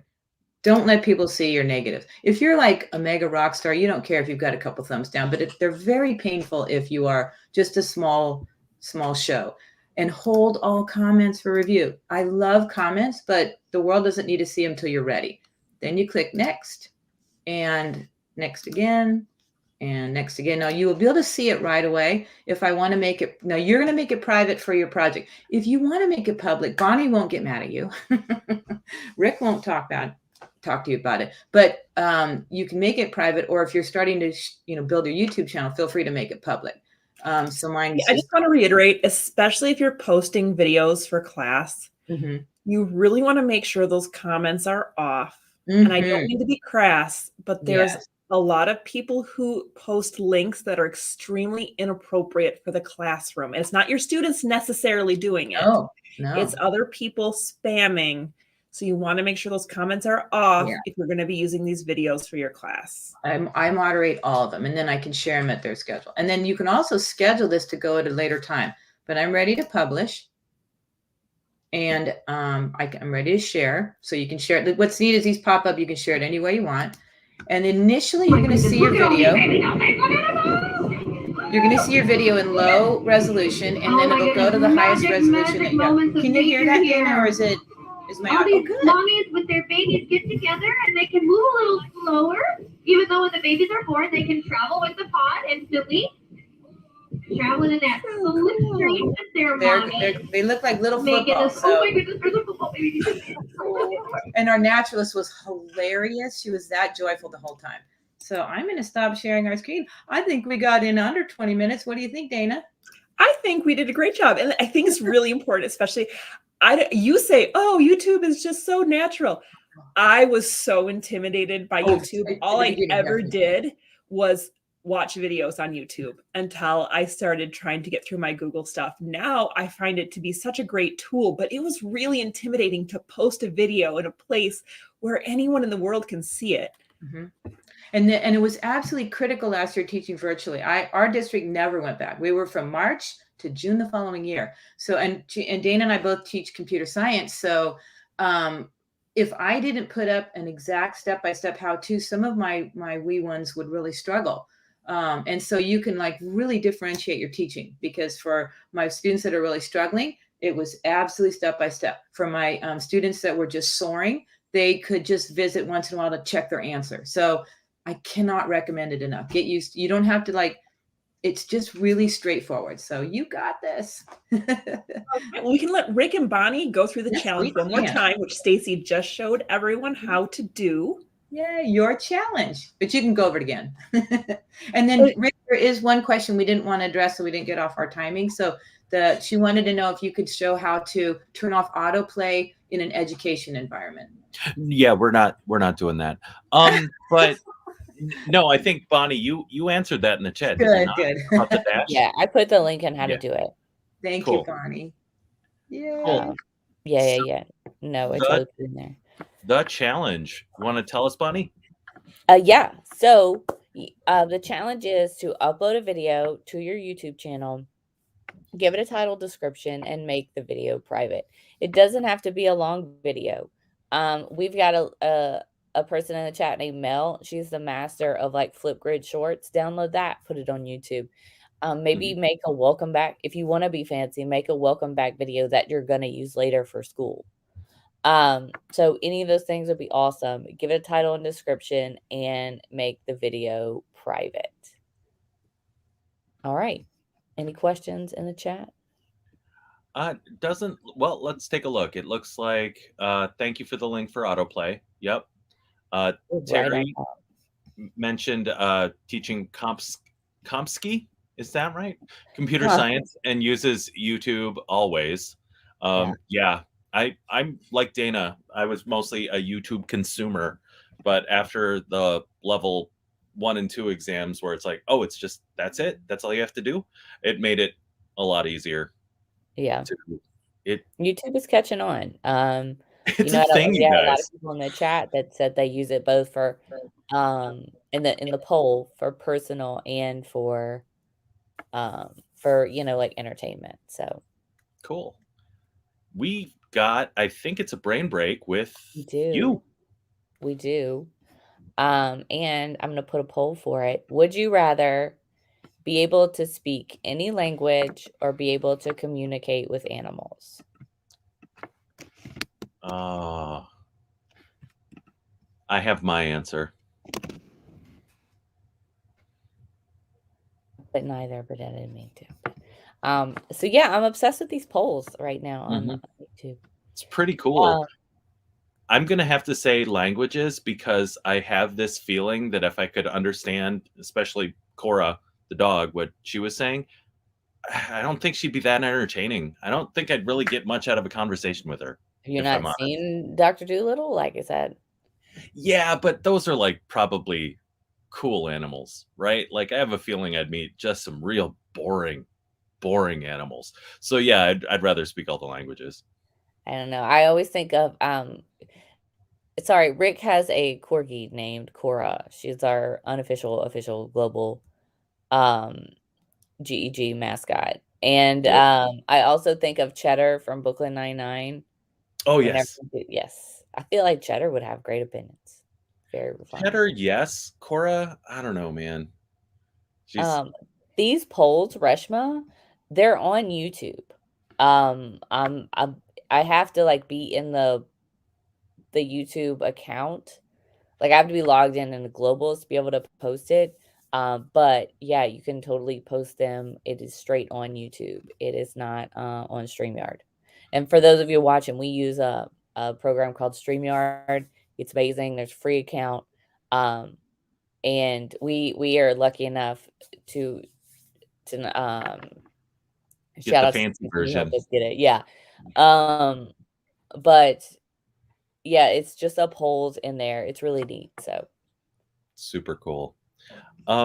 It looks like we've got 2 people coming up going to talk about another one of the spicy apps.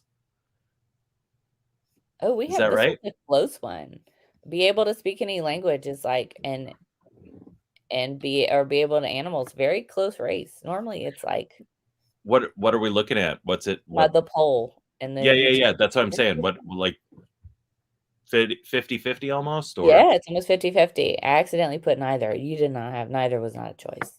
Never again. I'd rather not speak to anybody. Thank you. All right. So let's go ahead and jump in with Wendy. Wendy, this is her first joining in with us. I'm super excited. And she's gonna be it looks like Jenna is gonna pop in as well. Is that right, Wendy? That's absolutely right. Jenna's popping in with me, and we're doing the second session on Scholar together anyway, so that's wonderful. Hi, Jenna. Perfect. Well, we'll be back in like an hour. You guys take it away. Cool, thank you very much. I'm sorry, I'm just smiling, thinking of Fred and boring animals and how they're going to react and what they're going to say to him. So it's going through my head now. So I'm not getting that out.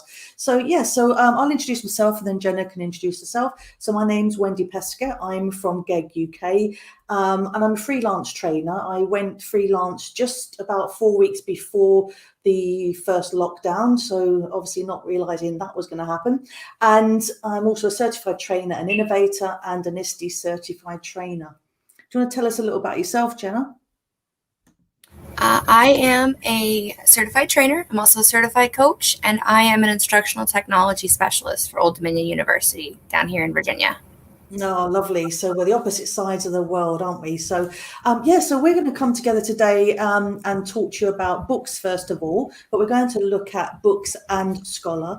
And these really, for most people that are coming in to do the exam, I think these are probably the two that most people may not have used in the past for themselves, especially if you're teaching younger students. Do you agree with that, Jenna?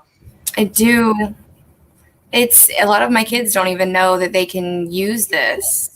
No, that's absolutely right. So if you've been teaching adults like myself, you're probably more used to using it. Or if you may be in the secondary sector or college sector, you may have used these a bit more. But most teachers, if they have used it for themselves rather than their teaching. But even if you think it's not for you for your teaching, these are both really useful tools.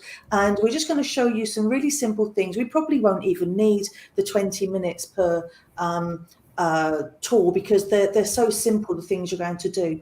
And in terms of the exam, these are two that you can actually do really quickly. So when you're pacing yourself for the exam, these should be things that you can just whiz through, not really thinking too much about, and giving yourself time to do the more meaty tasks that you get to do during the exam. So, Jenna, do you want to tell them what we're going to do here? It's on the screen there as the main points.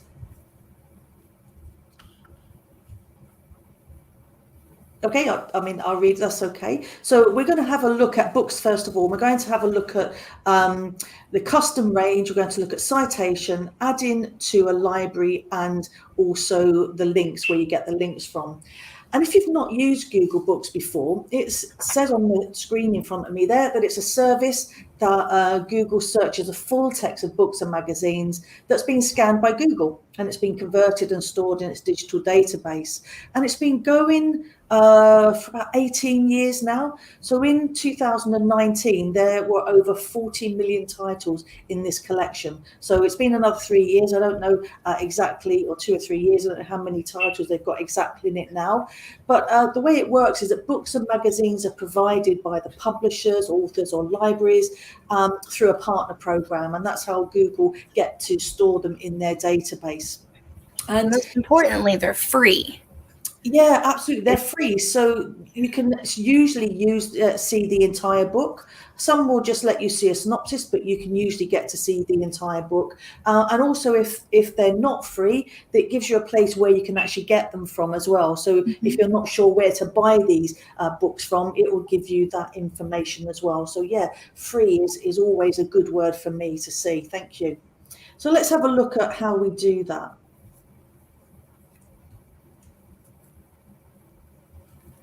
Oh, my screen has just decided it doesn't want to tab out of it. That's fine. Let me just get back into where I wanted to be. Sorry, this is where I wanted to be. So first of all, you can get to it a couple of ways to Google Books. I normally just type in Google Books in my Google search and it will take me to it. But there is a URL, books.google.com.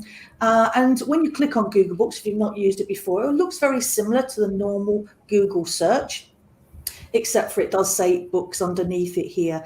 And one of the things to notice here underneath the search, if I zoom in a little bit, you've got something called My Library. And I'll take you to that first so you can see what it looks like when you start to use books. So you can just do a search for the books you're looking for. But once you've found some books and you've started to use your library, what you'll see is this is an account that's pretty empty, but there are a few things in there. So it's got my favorites, and I've got a couple of books in here, and I've got a couple of books that I want to read, and then there's a couple of books that I've read already.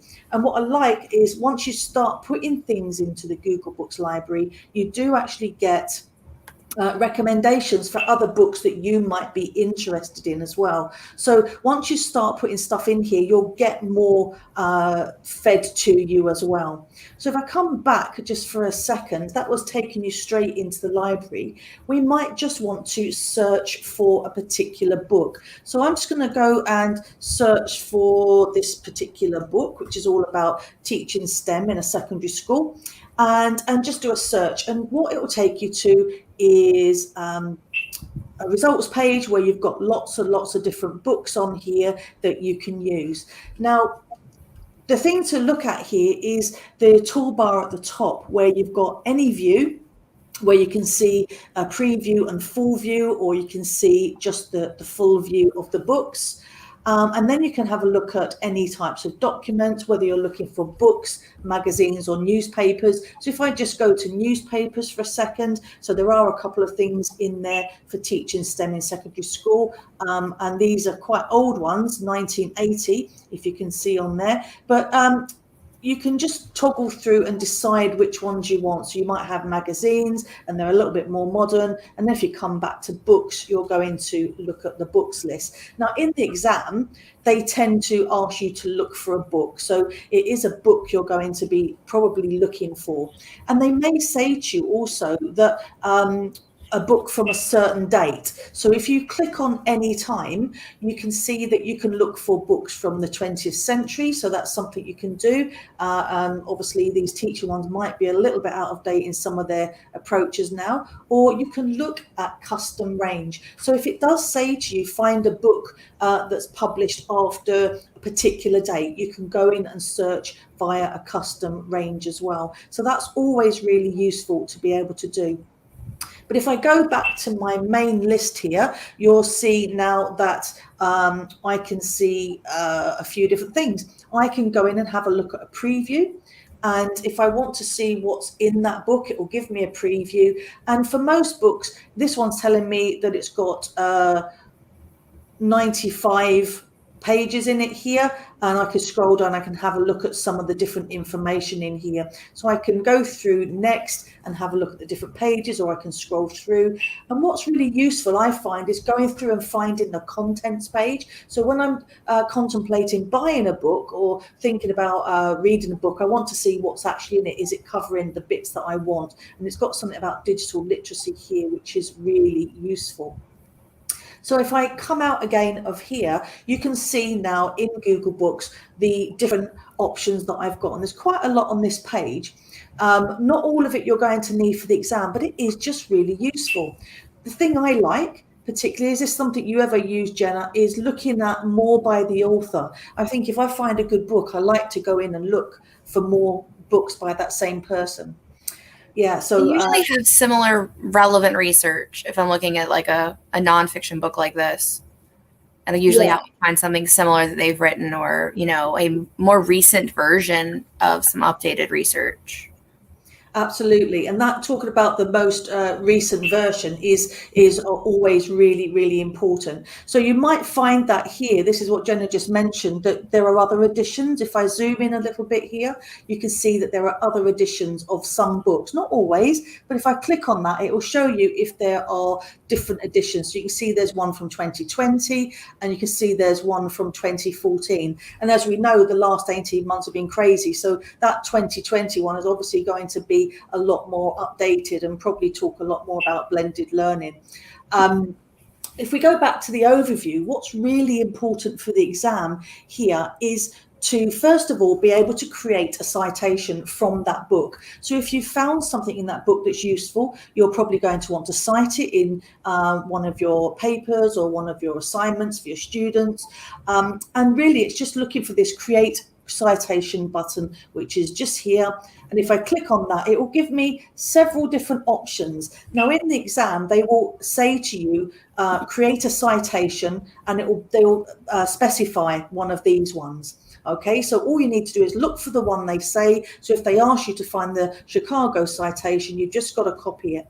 And usually what they're going to ask you to do then is either paste it into a doc, or more usual in the exam, they'll ask you to email it to somebody. So they'll say, email the citation to the book of the book to this particular person. So you want to make sure, one, you know where the create citation is, and two, you pick up the right citation. So that's always really important for the exam.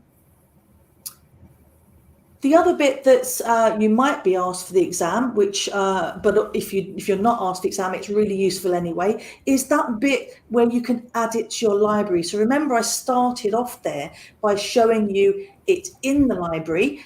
This is how you get stuff into your library. So if you click on add to my library here, what you're now seeing is the sections that you can put it into. So you can put it into your favorites, the things that you're reading now, the things that you want to read, so you're making up a wish list, or things that you have read. So this one, I'm going to put it in the to read and just click on done. And you'll see now that over on the left hand side in this section, I've now got 3 books in here that are ready for me to read. I don't want to think about how long my to read list is right now. Absolutely. Don't forget, this is just absolutely, Jen. Don't forget, this is just one account that I'm using for trading. This isn't my real one, but you get, we know the to-do list and the wish list for reading just becomes so long, don't they? And hopefully sometimes some of them are actually moving in the to read column. Hope you get in there with that, especially if we're on break at the moment. So if we go back to the actual search here, what you also need to know is how to actually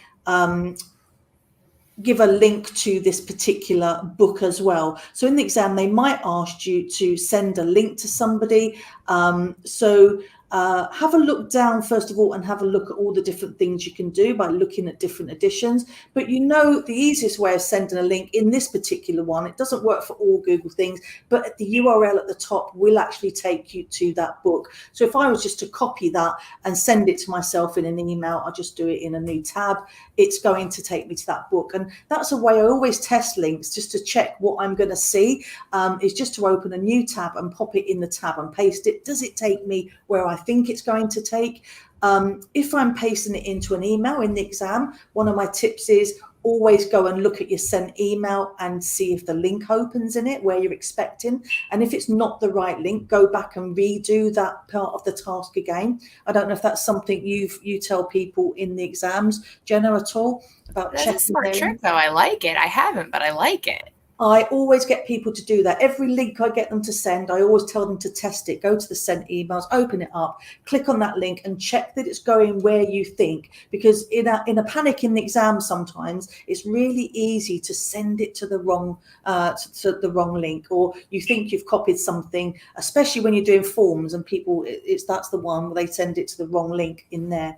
But basically, unless they're the things really you need for the exam. Adding to the library, making sure you know how to do the link, and making sure you can create the citation, and really just searching for the book and making sure. But outside of the exam, obviously, you might want to look at how you get the book.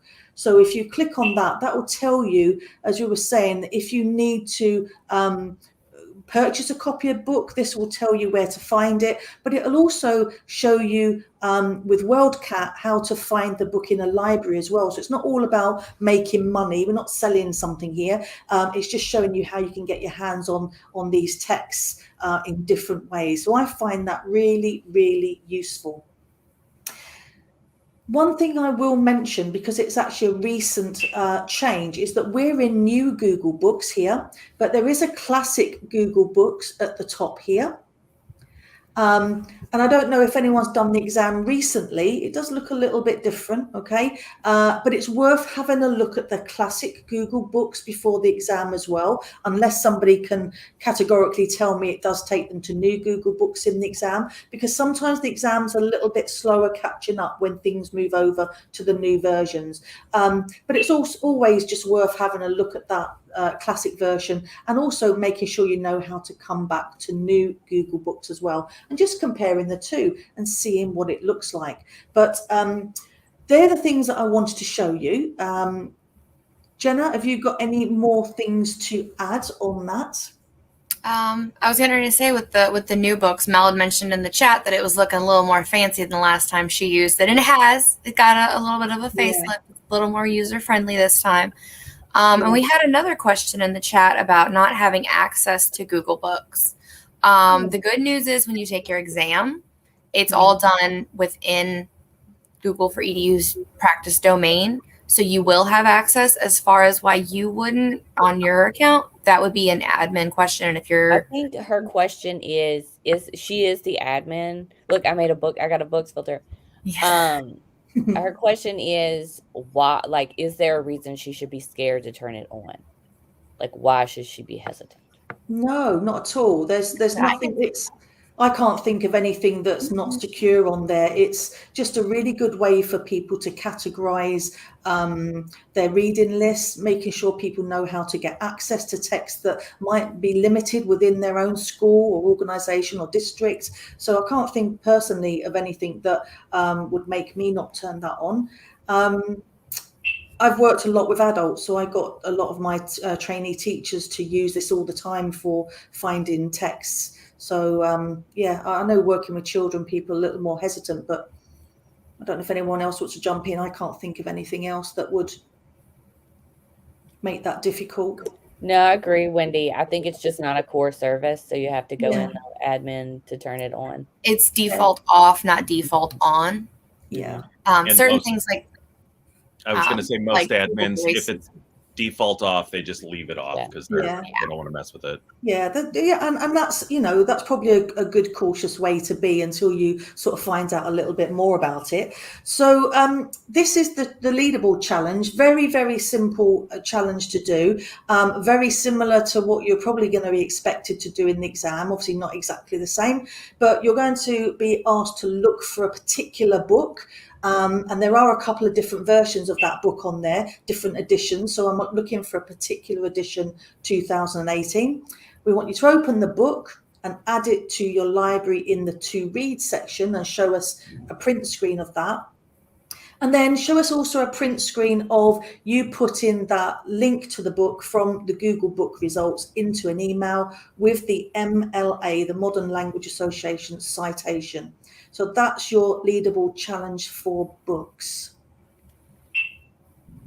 Hey, and I have a few questions in the chat about the challenge being a little different. You can do either version. Oh, if there's something else being posted, did it say something about a price on it? It said it was asking for a 2017 edition of the book, and it didn't ask for a citation. Either one. You can do either one. Do either one. If it's been put out as the challenge and I've updated it since, do either one. It doesn't matter. No. They're both very similar. They're both going to get. The nice thing is, on the other end of every challenge you submit is a real live actual global GEG leader. I think Becky's doing them all by hand, bless her heart. So there's an actual human being grading these challenges. I'm grading them as well, so don't worry. So I'll be going in and having a look, and it won't matter which one you do. So glad. Don't stress about that part. The good thing is when we mark them, we see what challenge, the wording of the challenge on the actual leaderboard. So that's how we look at the one that's on the leaderboard. So we'll see. Don't worry. Yeah. Not a problem at all. But thanks for bringing that to our attention for sure. Thank you. Okay, so I don't know what timing's like. I can't see my clock from here. You're doing great. We're going to take a little break in between the two, just as a palate cleanser. Absolutely. But we'll leave you up for this one because this is a brain break question that, again, I ask my students. And no further questions can be asked. Cake or pie? Go. Because you're all going to say, what kind of cake? What kind of pie? No. Cake or pie? Go. Cake. Right. Cake. Oh, cake. Because I'm not nuts. Okay. Yeah, exactly. Okay, cool. All right. Now, questions. You had them. You were going to say, what kind of pie? Is there a pie that will beat cake? Pudding pie. Pudding pie beats cake. Okay. Because it's literally just chocolate pudding and graham cracker crust, and that's it. And some weird people put whipped cream on it. But it's just pudding and graham crackers. That's true. Never heard of that. Mel says if it's shepherd's pie. Yeah, that's that's what I was sitting trying to think. I'm like, it's Rick. There's a trick to this. No. Like no lasagna is layered so it counts as a cake. Does it? I guess. I don't know. I have a kid last year that would have made that. Oh yeah, Judy sent me. She was my secret Santa, and she sent me a shoe fly pie. It was very delicious. What's in that? It's delicious. It's a delicious pie, but she sent it, sugar and the butter and amazingness, and she sent it to me for Christmas. It was really nice, and we ate it at Christmas. Ooh, I fresh agree, from the Tori. I pot. like me good like plain apple pie with ice cream. We had one just in the chat. Fresh from the oven, apple pie a la mode. That's a For good one. sure. Yeah, totally. So lemon Donna drizzle is beats it all. she is being awesome at Google Books. She says students under the age of 18 have to have parental approval to turn on books. So Really? yeah, I guess they're just covering their bases. I've never seen anything bad, but you definitely, yeah. I But guess hey, that's the Donna's safest way to teaching us go. today.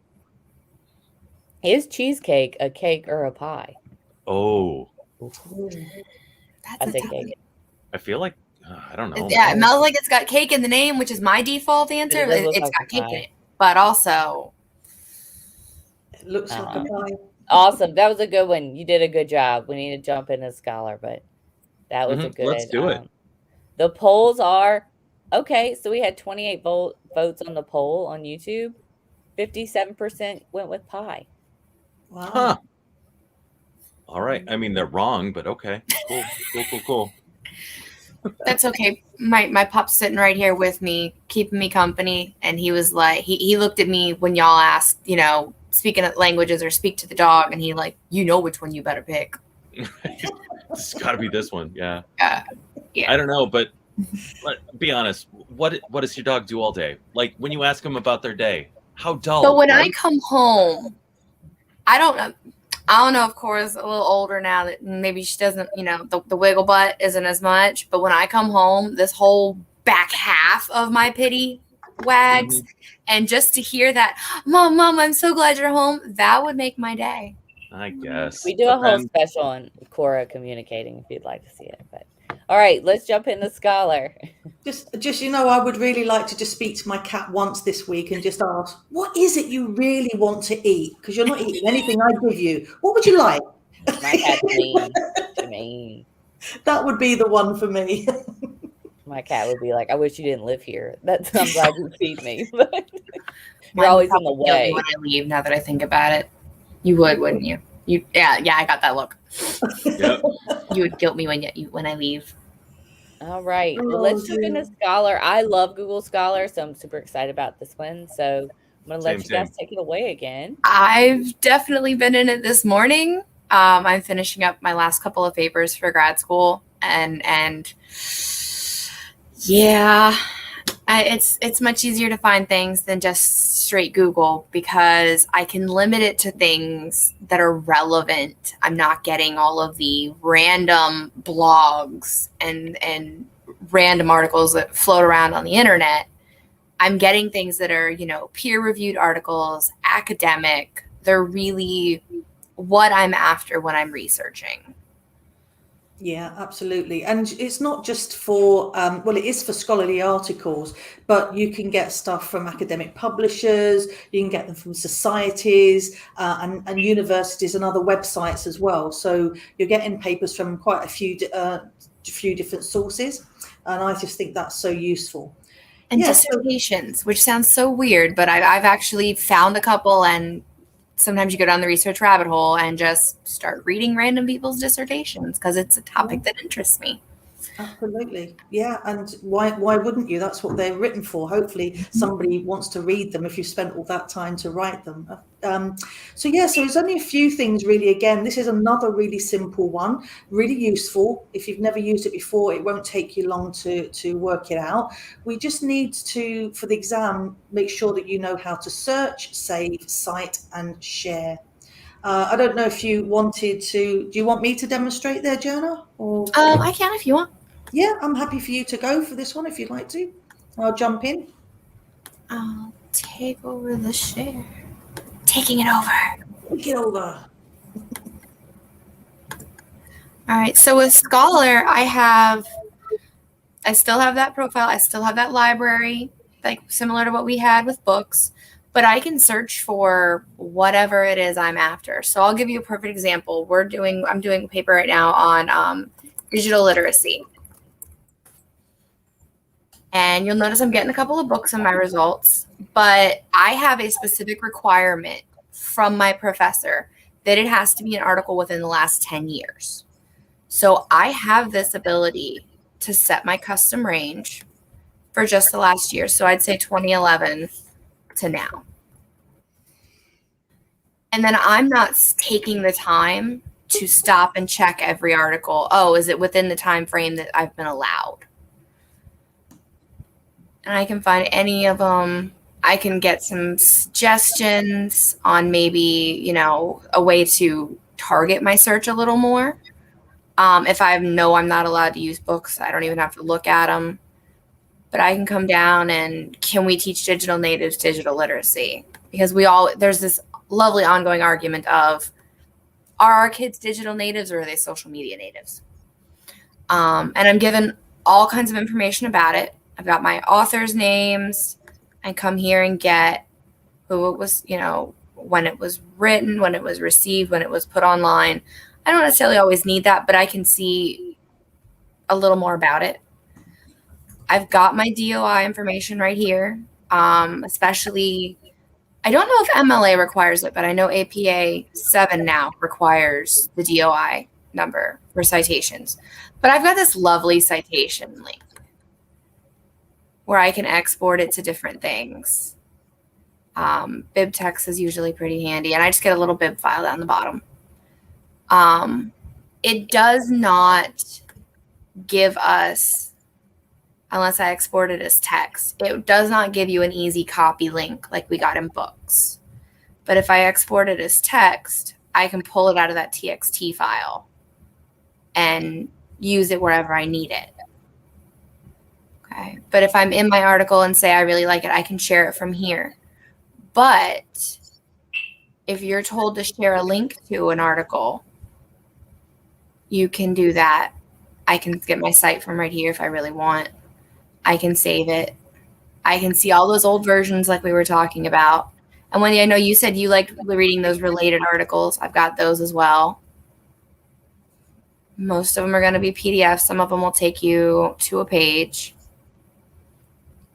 It's fairly intuitive to use. And again, that's the one we started with. I can star it. And when I go to my library, I can see that it's in there for me for later. I do have labels. They are sort of like we talked labels way back in Gmail. But if I say I'm working on multiple projects, because we don't want to talk about how many papers I've got this weekend. It's the last week of the semester. Don't judge me. But I can work on, as I'm finding something for my digital literacy class, maybe I come across something that'll help me in my education finance class, talking about, spending affecting what we can buy for schools and getting kids where they need to be. I can tag it with a label. I can put a different label on it. Just create some.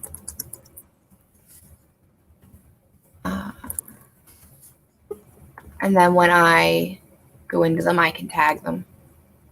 I can export them if I need to, but I can label them right here for Digilit.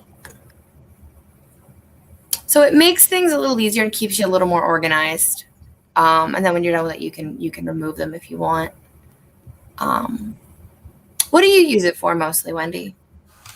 Just looking for academic reading. Yeah, just if I'm looking for quotations to put into assignments when I've done it, or I used to, when I was teacher training courses, get my teacher trainers to go in there and find sources to read, and just making sure they knew how to get that citation, making sure we're teaching them not to plagiarize. Could you just click on the citation there and just show people what it looks like? So that's, we talked about, going to mention about downloading, but for the exam, this is probably your easiest way of doing it. So in the exam, when you're asked to find the reference or the citation, again, like the books, they're going to tell you a particular one like Harvard or MLA. So make sure you just copy. There is no copy button on that one, but you can just highlight it and copy it.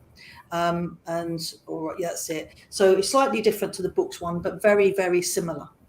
So just making sure you know that you can see. You should be getting used to the little citation marks now. You've seen them in Explore, in Docs. Hopefully you've seen them in other places as well. Hopefully that you're getting to understand what that means and looking for it.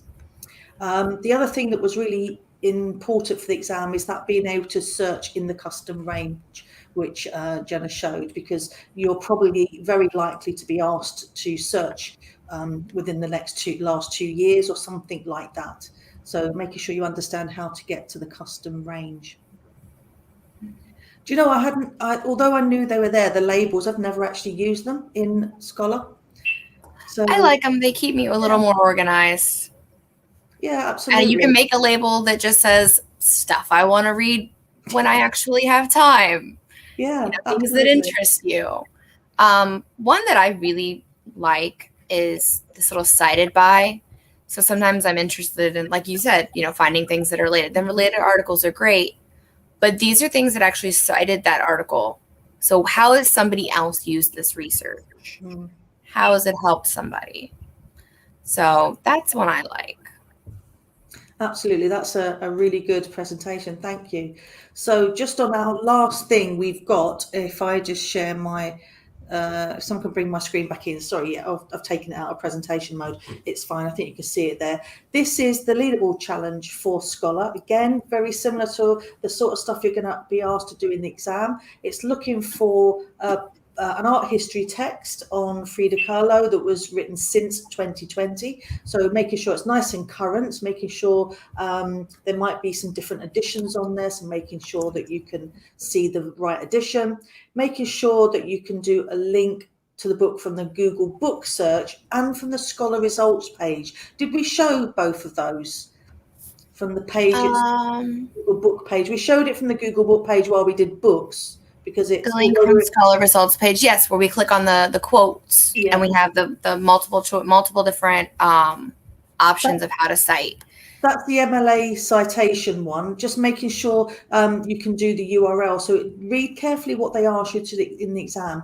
Are they asking you to do a direct link to the document or book or PDF or whatever it is that they've asked you to look for?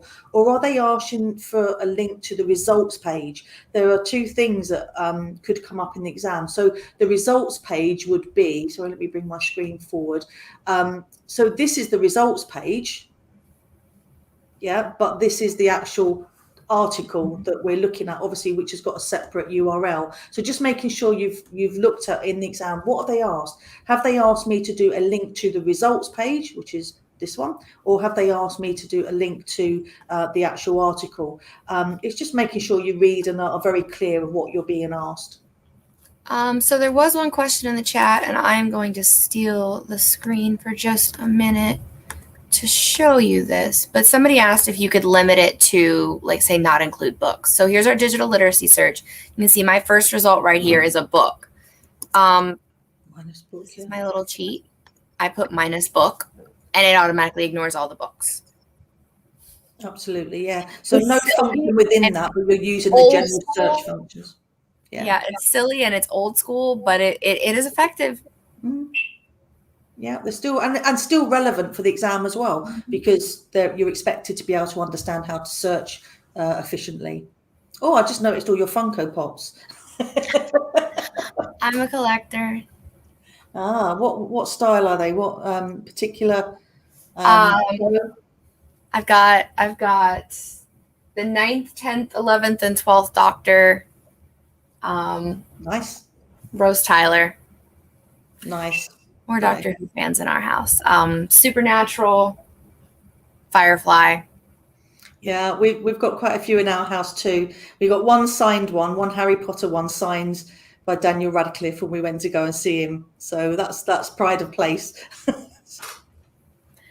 Tori, we're now best friends. 10th Doctor is the best Doctor. Oh, absolutely, absolutely. Daniel Radcliffe, definitely the best.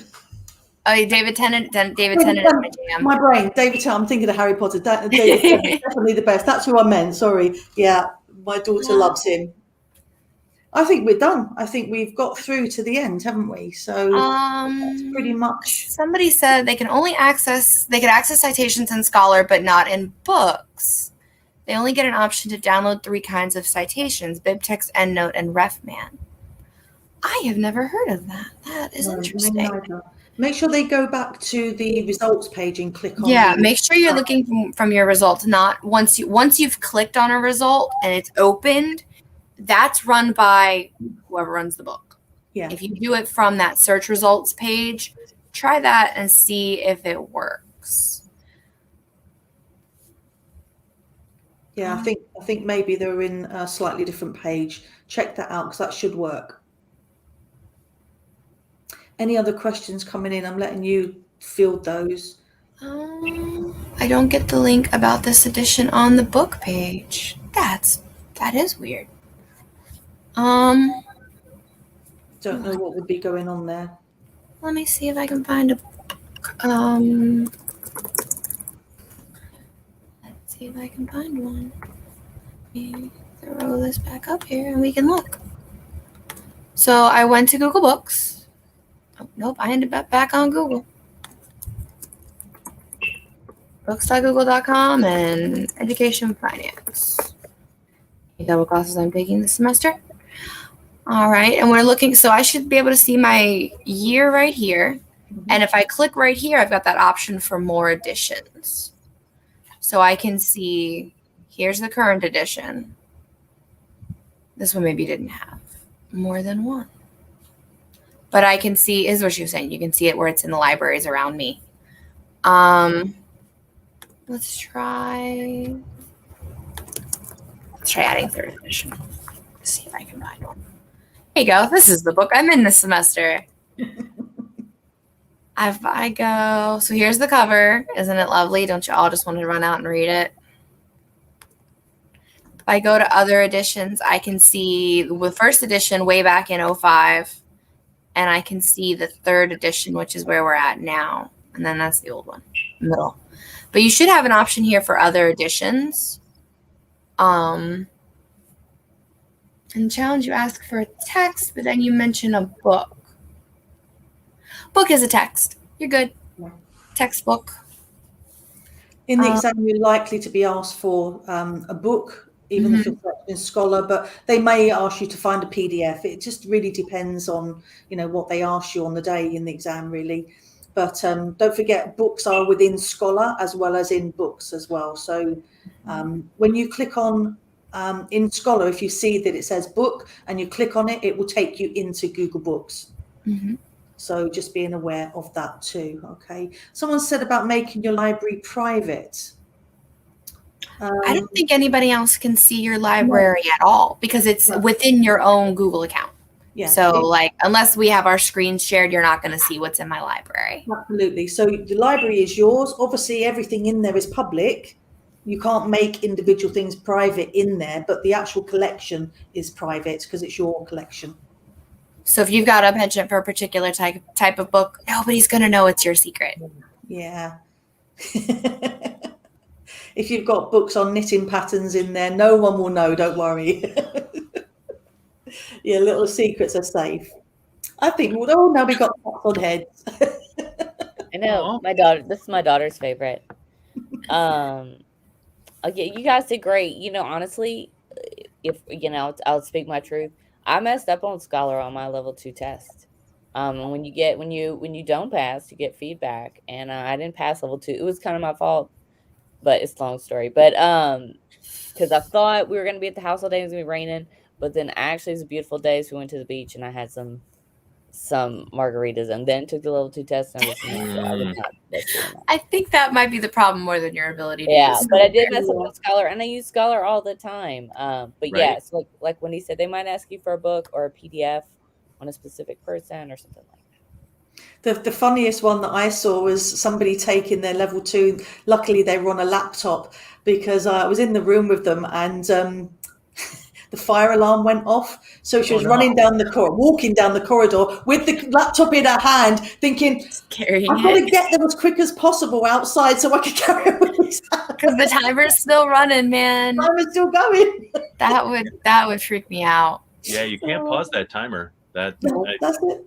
I tell all my teachers, you might be able to get up and go to the bathroom. Do yourself a favor. Go to the bathroom before you take your test. I know we're always weird about talking about things like this, but go before.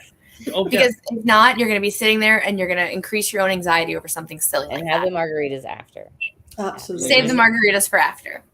And, you know, something I always say to everybody that's taking these exams is when you look at these leaderboard challenge, and they're similar to things that I set up for people when I'm doing them in my organizations, I just say to them, keep repeating those challenges that we've set you until you can do them in less than 10 minutes. If you're taking more than 10 minutes to do an activity we've set, you're not ready to take the exam. Okay, but if you can do all of those challenges without thinking about it in under 10 minutes, you're ready to sit that exam. You won't be anywhere near the time. You'll be absolutely fine. And then if you come across something totally out, out in left field, you shouldn't. Each separate task. So when you look at the leaderboard challenges, those ones are probably a little bit more cut down to the ones I do. If you can do those in about 5 minutes, you're fine. If the ones I set are a little bit more challenging, usually when I'm doing them outside of my organizations, I say 10 minutes, but that gives you plenty of time. If you think you've got 13 of those to do, that's, you've got plenty of time to get your multiple choice in as well. But keep practicing those same exams. It doesn't matter if you do the same one over and over again with a slightly different twist to it. As long as you can do it quickly, you will get there. It's very manageable. Mm-hmm. Fairly good. Yeah, good advice. Well, thank you so much, Wendy. I mean, and Jenna, we love having Jenna. She's a part of our, but Wendy just sought us out and offered to present, and you're welcome back anytime. Thank you very much. So, thank you guys so much. Is it my turn? Take care. Yes. Bye, everyone. Bye. Yep. It's your turn for a brain break. Oh, I had a good one, and then I got distracted with my filters.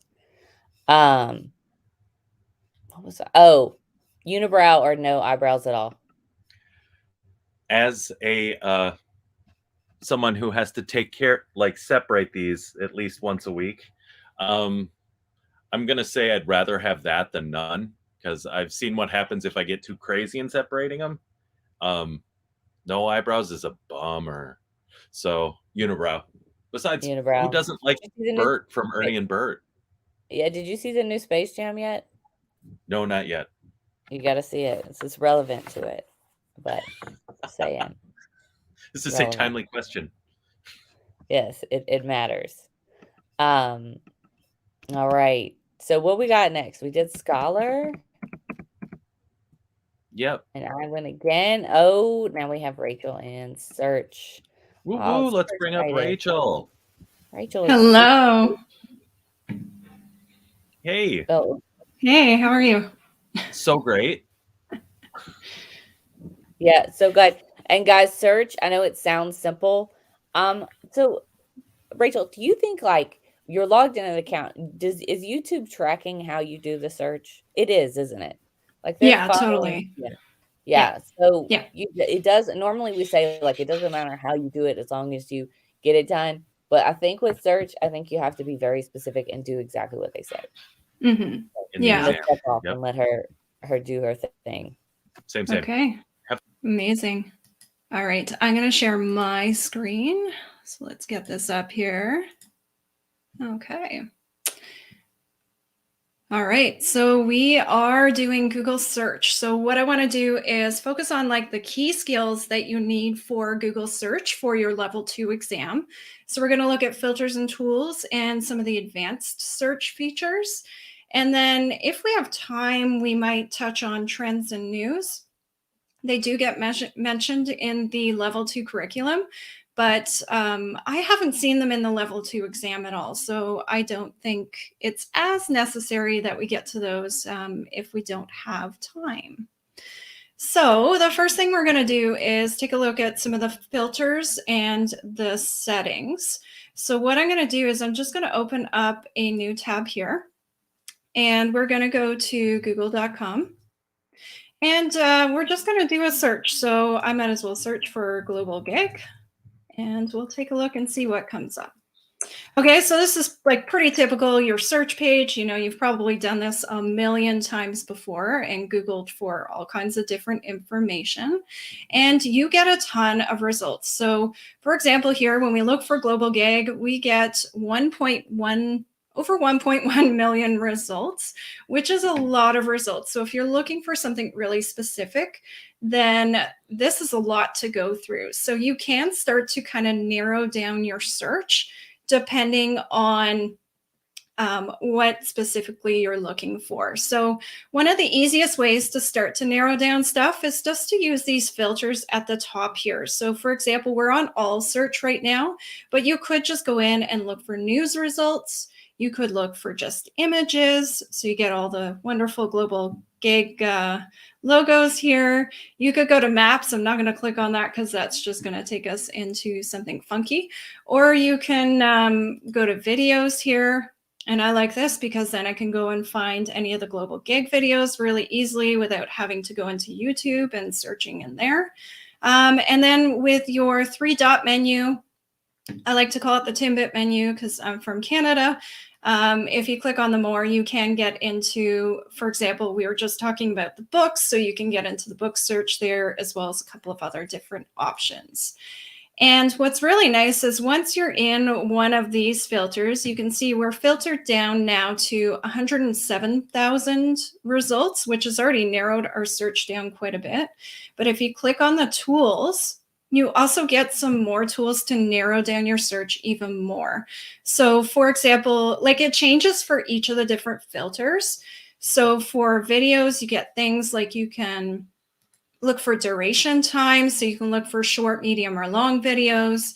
You can look for when they've been published. So maybe you only want stuff that's current within the past month. You could do that. You could look for quality videos. And the one I like in videos in particular is this source. You can actually go and search YouTube here. So if I click on YouTube, it's just going to pull up any global GEG videos that show up on YouTube in this search. And so those tools kind of change depending on which of these different tabs you're on.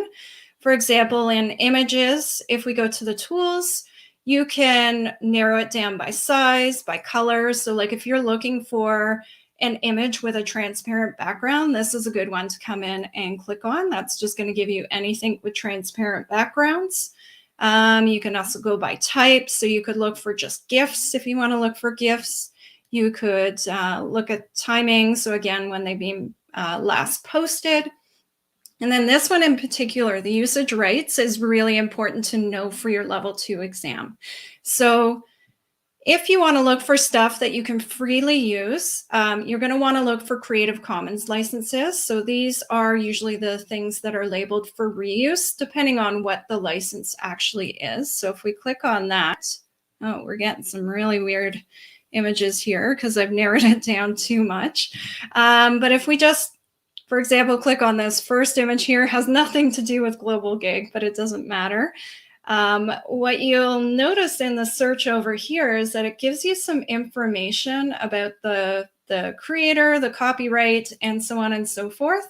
But then you can also click on the license details, and you can actually see exactly how you can use these images. So for example, this image, we can share it, we can adapt it. So those are things you want to kind of keep in mind for your Google searches. So really, like any of those tabs are just going to show you different sorts of things with the tools itself. So yeah, in terms of the wording, Creative Commons license are usually those things. Like there's a variety of different kind of pieces to a Creative Commons license, but that's the one you're going to want to look for if it's if you're looking for an image that's labeled for reuse. So definitely that is the option you want to pick. Now, Google's kind of got different wording in a couple of different places. So I think that is one thing that you really, really want to keep in mind as you're searching. The other thing I want to cover with the search page here is the settings. So you do have a settings cogwheel up in the top right-hand corner. If you click on that, you can go to your search settings. So if we click there, just really briefly, you can do things like turn on safe search. So that's going to just make sure no explicit content shows up in your search. Really handy if you're searching for a specific word that could have multiple uses. And so you might want to come turn this one on if there's something iffy that you're looking for in terms of the actual word you're looking for. And then there's some other different sort of options within here. the autocomplete. If you want to turn that off, you can turn that off as well, and that's kind of nice. And then the other thing, the languages. So you can also switch your language here in terms of what you're using for your Google search. So it's just kind of handy to know where those things are. You can also access the languages from the main Google search page. In the settings cogwheel, just under languages, you can also quickly turn on that safe search here as well and hide the explicit results. You can also see your search history or your data in search. So those are pretty helpful. And then the next thing, and really the other big thing you need to know for Google search, is the advanced search. So I don't have a lot of time here, but I'll show this to you really quickly. And it's disappeared from here, which is very strange. So normally you get the advanced search showing up in the settings cogwheel here. I'm wondering if it's just because I'm not on the all. Yeah, so just make sure you're on the all tab. And then if you click on the settings cogwheel, you go to advanced search. And so within here, you can actually start to narrow down your searches even more and get like really, really specific in terms of what you're looking for. So let's maybe not look for global GEG, but let's maybe say I want to look for a worksheet for my students and I want to look for an exact word or phrase. So maybe I just want atomic structure because I'm a chemistry teacher. So we're going to go chemistry here for a second. I'm going to put that in double quotes so that it matches that whole term exactly. And in this advanced search tool, you can also see like it does give you suggestions on the side. So it really walks you through this step by step. But what I really like about the advanced search is that you can narrow your searches down by a variety of different filters. So you can go by language, you can go by region, last updated. You can look on a specific site. So say if you wanted to search for something in Twitter, you could do that. You just put the URL address in there. And then what I would like here is this file type. So if you click on that, I could go and look for any PDFs. So maybe I want specifically a PDF, and then usage rights, you can also filter by license. So here's where some of the language changes with the search terms, in that it doesn't say Creative Commons here. It just says free to use or share, or free to use, share, or modify. Those are your Creative Commons licenses. And then the commercially ones are related to your commercial licenses. So if we just do this search really quickly, it's really neat because then I am just getting PDF files that are related to atomic structure. So it helps me to find those things really quickly. And if you want to do that for images, there is an advanced image search as well. It's not as easy to find, so I typically just do a Google search for it, find it. It's your top result. And then it looks very similar to the advanced search, except there's some different sort of ways that you can narrow down your results. So you can go by image size, aspect ratio, and then the file type, I like this. So you can come and find just PNG files or just GIF files. And then you've also got your usage rights in here as well. And so that's pretty much it for search. If you look in the level 2 curriculum, they do talk a little bit about search operators. What I would do here is just in a quick Google search, you can look for them. If you just type in search operators, Google. I wouldn't memorize these. These do help you narrow down your searches without needing to use the advanced search, but you could just look this up during the exam and go and find them. And it's just little words that you stick before your search term in the Omnibox bar. And then you add your search term after the colon. So for example, if I wanted to find, where's the one for a specific, or say I wanted to search just in social media, I could just put the @ symbol before Twitter and then do my search for anything within Twitter. But I am pretty much out of time. I just want to mention there are 2 other tools that do get mentioned in the level 2 curriculum, but I have never seen them pop up in terms of actual questions. And that's Google Trends. So you can access that at trends.google.com. And these slides will get posted on the Bootcamp website later on. So you can go through and take a look and see what's there. And then the other tool is the Google News. So you get that at news.google.com. But like I said, you're probably not going to end up, needing to use those anyway. And then there's some other resources there as well. And so leaderboard challenge. Here's the challenge. Rachel, that was such good practice. Like these are the things you use every day. Yeah. You know, like the PNG search, transparent back, like all those kind of search things. I use that all the time. So this is the thing I'm probably going to use the most, because who doesn't Google something every day?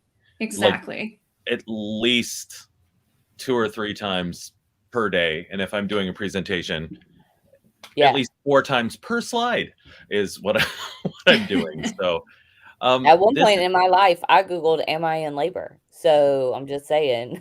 Me too. It's crazy. I was. It was correct. I was not. So okay. So here's the leaderboard challenge. It is 1, using the advanced search feature, find a PDF of Frida Kahlo or PDF.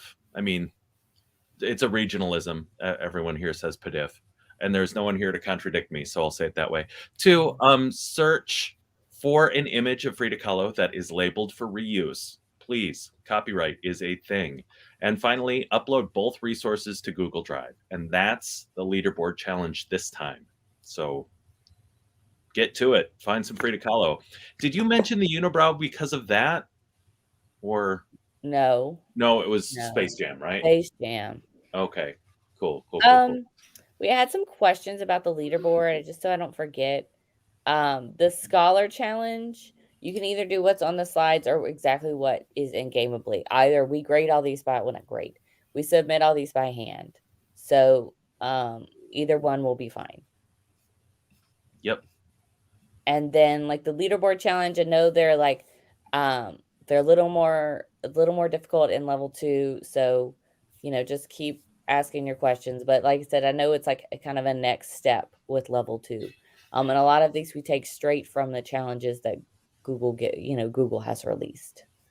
So if the language is tricky, we're sorry, but we're also at the same time trying to get you ready for what you might see on the exam. Exactly. So Rachel, that was fantastic. Thank you so much. Thank you. Super good. And I love that you use Timbits because they're delicious. Well, they are, and if you don't know what they are, you're missing out for sure. I love Canadians so much. All right. Thank you so much, Rachel. All right. Thanks. Boop. All right. That was great. Just good. That was stuff I use like all the time. Constantly. All right. It's your turn, Rick. Okay. Well, so my question, again, it's food related because that starts most fights. Spicy or sweet in your snack food? Snack food.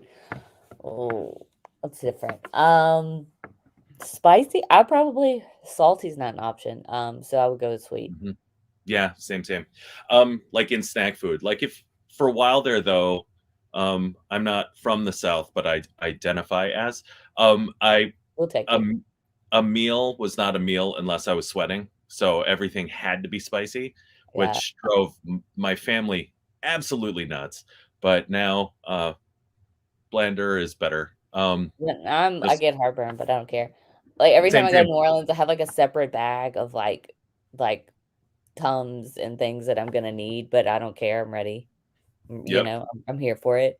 I remember eating like crawfish when I was like younger. My dad cooks them super spicy, which is great because then that means I'm the only one that can eat them when I'm over there with the big table myself. I remember when I was little, like putting ice on my lips because it was so spicy and not thinking that wasn't normal. Yeah, this is just what you do in a meal. Yeah. I would have 2 napkins. I'd have one for my forehead and one for my face because I didn't want to accidentally. Hey, everybody is these in New Orleans, so be ready for this life if you're interested. Global GEG will definitely be doing. We're having some meetups. So for sure. All right, next up we got, is it Patrick and Jessica? Yes. Yes.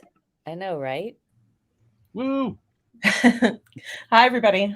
Hello, hello. Jessica, how are you doing? Because you're Good. always like raising goats and stuff. Like It's been a super busy summer already with that stuff. So yeah, hopefully I'm sharing the screen here. Yep. Oh, And what's up, I have Patrick? Patrick's up. Yep. Swap over to Jessica. She's going to be going first for us. There Okay. she is. What's up, Patrick? Take it away, y'all. All right. All right. So Google, we're talking about Google Maps and Google Earth today. My name is Jessica Brogley. I am a teacher of educational technology in the School of Education at UW-Platteville, it's a university in Wisconsin. And I'm also a Google Street View certified photographer and a Google Local Guide Level 8. So it's hard for me to contain my enthusiasm. Of all the tools, Maps and Earth are actually my favorite. And we only have such a short period of time. I feel very constrained. So I'm going to try not to nerd out too much, but I definitely think these tools extend way beyond just directions. And so Patrick, take it over. Who are you? I'm Patrick Hausman. I am supervisor of instructional technology as well as a coach of EdTech in Northern Virginia. You can find me at phousedu and phousedu.com. I'm also a certified trainer and innovator, and I can definitely attest to the same thing as Jessica, that I really love these tools, love doing deep dives, and keeping it to 20 minutes or less is definitely going to be a challenge. But we can go ahead and roll on to the next one so we keep coming on through. All right. Okay. So some of the main points that we're going to touch on, and again, we're going to try and keep it brief on these. We're going to look at maps itself. A lot of you probably have done directions things here. We're also going to look at My Maps, which swings it towards more of a side to do a lot more creation. And then we're going to wrap it up with a little bit more Google Geo goodness or awesomeness there, just to give you a few more touch points you might see as that exam rolls through. But without further ado, Jessica is going to take us into Maps and My Maps. All right, so some just general overview of Google Maps. We're going to take a look at, I'm going to scooch over to Google Maps here. So what I like to do is do a little study in understanding the layers of information we can pull from Google Maps. As we've said before, it's not just a directional tool. We're getting all sorts of information kind of layered into Google Maps, right down to gas prices when you're traveling, right? And traffic, like flows and such. So we can zoom in closer and be able to look at different layers of information. For example, we can look at restaurants. And if you've got a hankering for something spicy, as I believe we were talking about that earlier, you can filter down that type of information. So we can look at restaurants, hotels, takeout. I will say even looking at flights and stuff, you can find some pretty good deals using Google Maps. But we're able to really dig down to even parking, right? So in some of our bigger cities, in some of our bigger cities, we can figure out where is public parking, right? Or the parking lots. So I'm going to go back. That is definitely something you're going to want to check out, is to look at, for example, hotels, layered information, things like that. But I do want to make sure that we talk a little bit about directions. So for some of our kids that are maybe a little less experienced with public transit, I teach in a rural area. So for us, the idea of public transit is not, kids aren't really great with that concept. So I can, let's just say I would throw at kids, I want you to get to Chicago to Navy Pier, right? And so I picked Harvard because I want my kids to ride the train in this scenario, right? And they can't drive, you have to take the train.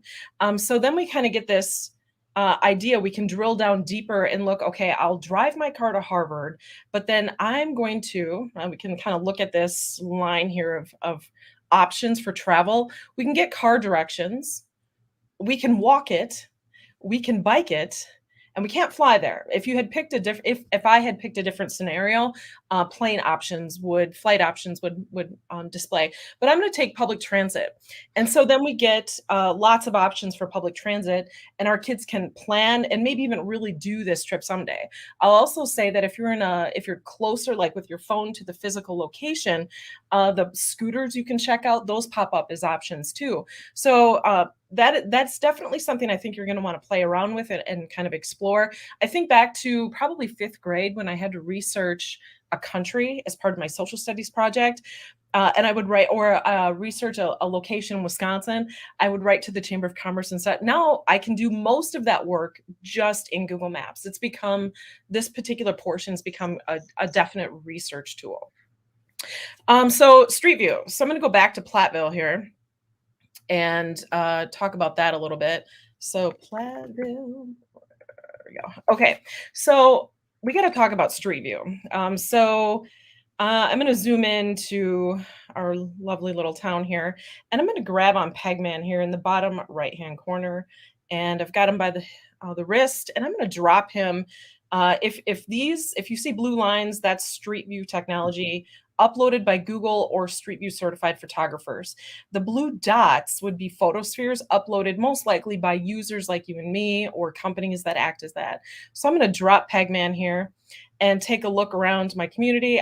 Check this out. So I'm able to see this apartment building going up in our hometown, but look at this. In the top left-hand corner, I can click on the clock and zip back in time. So Google's not only doing this work, but they're archiving it. So I can jump back to 2013 and be able to see what was here before the building of the most recent apartment buildings. So start thinking about then, like, okay, evolution of like urban growth in a city, or the other way, like natural the impacts of natural disasters, and what you can actually see on Google Maps is pretty impressive. Lots to learn through that process. But if you want, you also can make custom maps. So that is Google My Maps. So google.com maps. You can also access your custom maps that you make in Google Drive, right? That is one of the options when you click create, that drops down and you're able to make a custom map. So I'm just going to open one up as an example. Important historical places in Southwest Wisconsin. So I've already dropped some of these on here. So basically you find a location, right? You add that particular, you can also add layers. And then from that process, you can also change how it looks. So I can change the colors, I can change the icon, and I can start to layer this data. So for example, if I wanted to start breaking out my custom places to say places to eat, water sports, antique stuff, I don't know, like start layering my categories of historical locations in my community, I can do that. And so, for example, I've started a new one here, places to eat, historical locations. I can drag the Potosi Brewing Company down to that and then change the color. That way my map is it's easier on the eyes than just a bunch of red teardrops. I then can share this entire map with the world. So I can click share, and I've got a link sharing public. Anyone on the internet can find and access it. I can copy and paste this. Now I'm starting to build custom maps that are functional for the whole wide world, right? Again, we're telling that digital story of where we live, work, travel, and play using Google tools, Google Maps in this particular case. So Patrick, Street View Google Treks I didn't talk about. So Google Treks, I didn't spell that right. So Google Treks would be a collection of Google's kind of like their favorites, right, of different locations around the world. And so you can assign these, right, for kids as an exploration tool. So we can go to, I'll just grab, it doesn't matter where I go here, because we're able to see a wealth of information within the Google Track. So you're going to see content, right? Facts and stats. And I don't know if I've opened this one up before, but now see here, they're blending in Street View technology where we're able to advance forward and see, interact with particular locations. And of course, the footage is absolutely beautiful. So check that out. That is Google Treks, Treks. All right. So, yipes. I tried to go as fast as I could, Patrick. I think. Oh, You're perfect. Plus, I was learning things, so I was Well. completely in the zone with you. So as much time as you needed, I was going to be there with you. Your turn. Google Arts and Culture, hey? Yep, absolutely. So we're going to jump through a few more things, and I will try and do a lot of these justice as we go through, but I will go fairly quickly because a lot of these are going to be things that probably would lend themselves to more of a multiple choice question. So it's really get in, explore, play with them some, know what they do, but you don't have to dive super deep at this point. If you do want to dive super deep, you're going to have an entire slide deck linked here where it says Geo Goodness. That'll jump you in through tons of different things that you can play with in the land of Google. But the first thing I wanted to go a little deeper on is arts and culture. If you've never checked out arts and culture before, it is one of those things, and as me and Jessica kind of talked about different things in mapping, it's one of those things we love to use to get our kind of rural kiddos out there in the world, going to places in the world that they might not experience otherwise. Because I know I'm going to have a hard time getting to a lot of these places in different countries. So this lets me experience it as if I'm there. And as I do a quick scroll, and again, I won't click down through a lot of these things, but you'll see different pockets of what arts and culture does as we scroll through, including being able to go actually into different museums around the world. And you'll notice they have the Street View icon on them. So you can go in and you can actually walk around as if you're in the museum, zoom in on artwork, read things off the walls, do things as if you were there. And then there's a ton of different things you can do that are interactive. You can compare yourself to art and history. You can make your own music with the Blob Opera. Definitely something where you'll lose some time. So if you click on that, if you show it to your kids, be prepared to lose some time playing with that. And then as you come down through, you're going to see there's things that are made almost like thing links, where they've taken a piece of art and you can zoom in and look at different details, get things explained to you. Tons of different content and things you can go to all around different art. As I said, there's games, there's different places, there's different museums, just a ton of different things you can explore here. And something I'm going to point out before I go out of anything else as far as arts and culture, it's hard to find within the tool itself. So a lot of times I do a quick search, but there is a Learn with Arts and Culture page that's kind of buried in the arts and culture goodness. But if you're thinking about this, you're looking at it and you're like, this would be an amazing resource for me to use with my kids. Check out this page, bookmark it, come back to it. But it gives you everything from tips to teachers to, okay, I'm a chemistry teacher. How could I possibly use this? Well, you're in luck. They have an entire page just for chemistry teachers. You can check out and see how could you incorporate the bits and pieces and amazing stuff arts and culture has into a chemistry class. You also have downloadable lesson plans that you can launch into. So tons of different things to explore. You have submenus and things we didn't even get into. If you've never checked it out, if you haven't checked it out recently, definitely something I would jump in, do some exploring, see what you can find, and just have a good general idea of what arts and culture is and what it can offer. I've included another bullet point underneath here to briefly touch on some of the deprecated tools like Tour Builder, Tour Creator, and Expeditions. A lot of expeditions are making their way into arts and culture, so another tie-in there. But those exams might not be 100% up to date. So you're going to want an idea of what some of those things are, just in case they might pop up as a question. But if you've used them in the past, if you used them last school year and you didn't know they were going away, if you didn't catch those things, do know that Tour Builder, Tour Creator, Expeditions are gone, and Poly is gone as well. So some bummer news there, but definitely something to keep in the back of your mind. And we briefly wanted to touch on Google Earth because it does have a nice tie-in to the geography tools, obviously, but also to My Maps. You'll see in the bottom of the screen, if you caught it, when Jessica was in My Maps, it said you can create tours or different things in Google Earth as well. Do you want to check it out? That's the main thing I'm going to touch on here.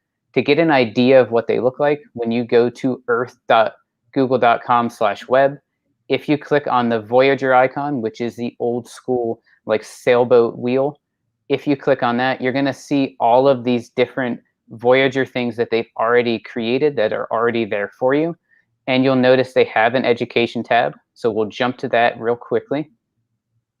As we come down from there, something you might not think of is using these geography tools in a math class. This triangular structures one is one that you could jump straight into and get some inspiration from. you'll see you get a landing page to start with. And those of you that have used Tour Builder in the past, this is going to look very similar to that interface, except you're in Google Earth. You have a map you can fully customize on the left-hand side, including dragging and dropping Pegman in. Again, anywhere you see blue as that comes up, I could drop him in and I'd be off and running with Pegman. I get information, I can program images, and then as I click the next to go through that flying tour, I'm going to zoom to wherever that pre-programmed place is on the Earth. I get more images, I get more information. Students can absolutely create these. Obviously, teachers can create these. And just to check out a couple other examples, I was able to find this one in the Explore tool this morning. And this one's really cool because it actually brings in the Google Earth time-lapse feature as well, which gives you the past 37 years of geography all in a place where you can, as it shows here, watch time-lapse go through and present you and show how has that place changed over the last 37 years. So here in this Voyager example, you're going to see the growth of Las Vegas and how it started pretty small and then has started to continue to kind of sprawl out from there, going up through the valley. And you'll notice that that has 9 different pages of content that we could go through. So a ton of different things you can do in Voyager. And if you wanted to create one of these on your own, in your sidebar here, we touched on Voyager. Right underneath that is projects. To get into your own project, you would come into here, just click New Project, and you'll notice that it auto saves right into Google Drive. So I click to create in Google Drive, and then all I need to do is start adding the elements I want, which is as easy as clicking New Features. I can search to add a place. I can add a place marker if I know exactly where it is. I can draw shapes, and then just like that title image you saw on those examples, I can do a full screen title slide, and then all I'm doing is adding those images, adding that information down below. So definitely something you may want to check out. And it couldn't have been better luck that Jessica clicked on the one to explore a little bit here, because I had this pulled up as an example. Again, title, image, information, and then as you see, that interface is the exact same. Those elements you see are the same ones you could recreate. So a lot of great creation can happen in Google Earth. But as we all know, and Jessica, I'm sure you'll get this super quick, what is the first thing any student usually does when they hit a mapping program? Find their house. Find their house, 100%, right? Yep. Some other things you might do that might kick it a little bit more towards the education side. Google Lit Trips is something you're going to want to have an idea of what that is. And it's essentially the concept of using mapping tools to follow different plot lines in the story, maybe follow where the character has gone, but essentially in some cases, recreate that story by using mapping tools. And GoogleLitTrips.org is where you can get a ton of information on that. And if you want a few more ideas, assortedstuff.com comes from a guy I know named Tim Stommer, and he has 14 other ideas here for you to check out that are all different ways that you could use Google Earth, including obviously timelining important events throughout history and different things along those lines. So tons of things for you to check out. Hopefully some new things that you maybe didn't know were there.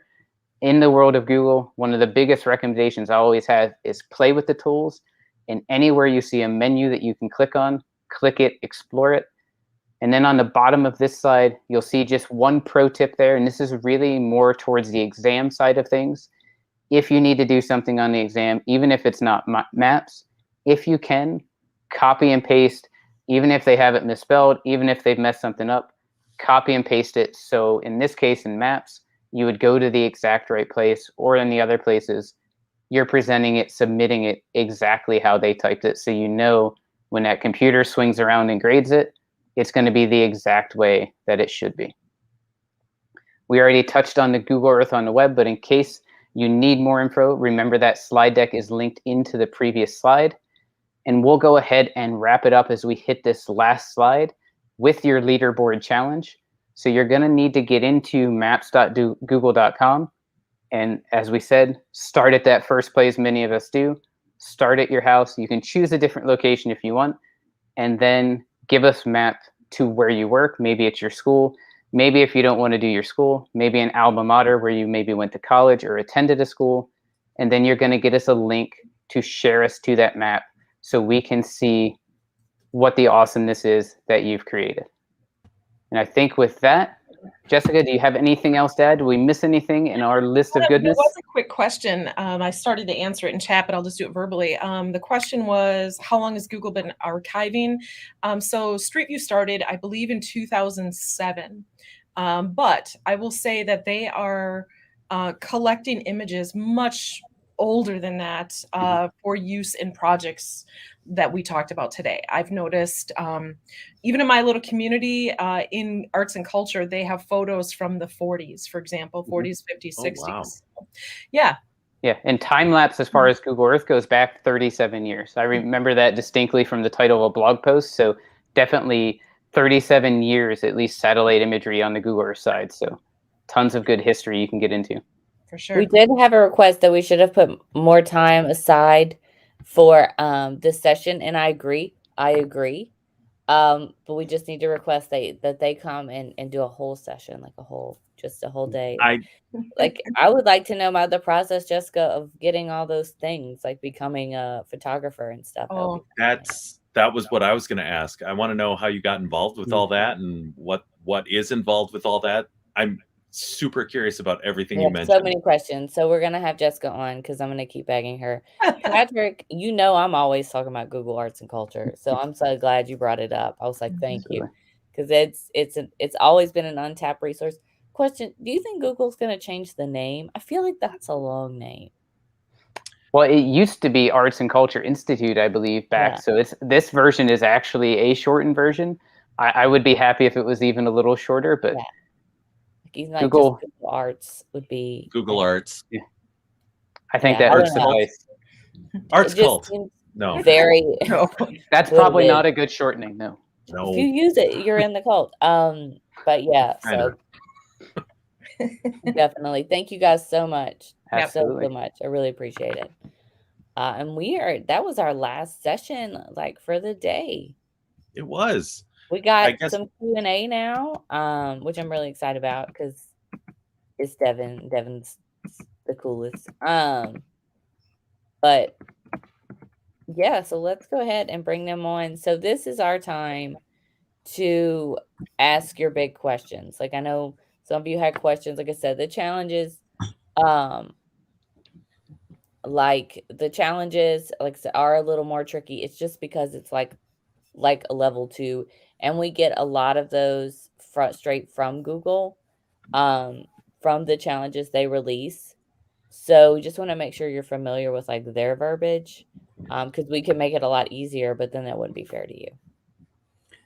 Well, this is the final part of the boot camp too. It's day 2 of level 2. So basically anything goes when it comes to the Q&A. We don't really have to limit it because this is your last chance to figure out how things work if you've had that lingering question. I could tell you, looking at the Q&A form that we've had submitted, a lot of questions coming up, and I know there's some clarity about the test. So I'll save that for the experts that'll come to speak on that in a moment. But I wanted to address a couple of the questions that had come in on the form. And if you have questions you'd like to throw into the comments, go ahead and do so. We'll pop them up on screen and see if we can address them. The first one I'd like to talk about is just a confirmation. So allow me to read. Just to confirm, for the Google Classroom portion of the level 2 exam, we need to know how to schedule assignments, differentiate assignments, how to review lists for teachers, and to-do lists for students, and guardian summaries. I think that pretty well covers it. Mm-hmm. And some of those might not be tasks. They might ask you about guardian summaries too. Absolutely. Yeah. And I mean, if you're level 2, then you've already taken level 1. You'll have that same like multiple choice and then tasks. So some of this you might see like how can you as like a way to communicate with parents. And this next one I'm very excited to kind of cover as well, because it's quick and easy, but I feel like this little bit steps up your presentation game in Google Slides significantly. And I'll go ahead and revisit this one. I'll share my screen. The question is, what is the bonus sidebar that lets you work magic with images and video options in Google Slides? And that, my friends, is the format options. Now, as far as accessing format options, it's not as obvious as you would see. So for example, you can't just bring it up on a menu. You have to have something that you're going to format. So you want to make sure you have an image or a video already in your slide. And then when you have that, select it. Now, as soon as you select it, if you noticed up here, the option for format options has appeared, just as it would with an image. So I'm going to go ahead and click format options. And when I do so, for video and for images and text, again, you can use format options with text as well. You have very different options, all of which have what I recommend highly. I think everything deserves a drop shadow in this world. Anything you can put a drop shadow on, give some depth. It's going to make you look like you spent 4 years getting a master's degree in graphic design. People go, wow, it really pops out. You don't have to really do anything except check that box. Now you can determine how deep of a drop shadow you want, changing the distance of that shadow far away, change the angle of it so it looks like you got some sunlight on your screen, how transparent in case there's something behind it, or how blurry you want it to be. You can play around with all of those. In addition to that, you can also do some fine-tuning on the position of your piece here that you've selected. So this video. So if you wanted to be very particular by the 100th of an inch where you wanted to place your media, you can do so through X and Y coordinates. You can also change the size and rotation based on metrics such as data. So if you have a proportion that you need to keep, make sure you lock that aspect ratio. I understand not everybody's comfortable with those little squares in the corner. And when you have a very small square, a mouse isn't always going to be the most accurate, especially if you only have a touchpad. So this can be a way for you to measure accuracy as far as where you place it. Also, if you have images, you can play around with rotational features, such as the angle at which you rotate. If you want to go just a straight 90 degrees, you can do so. Also, if you want to mirror your images, you can do so. You can flip it through either axis of symmetry.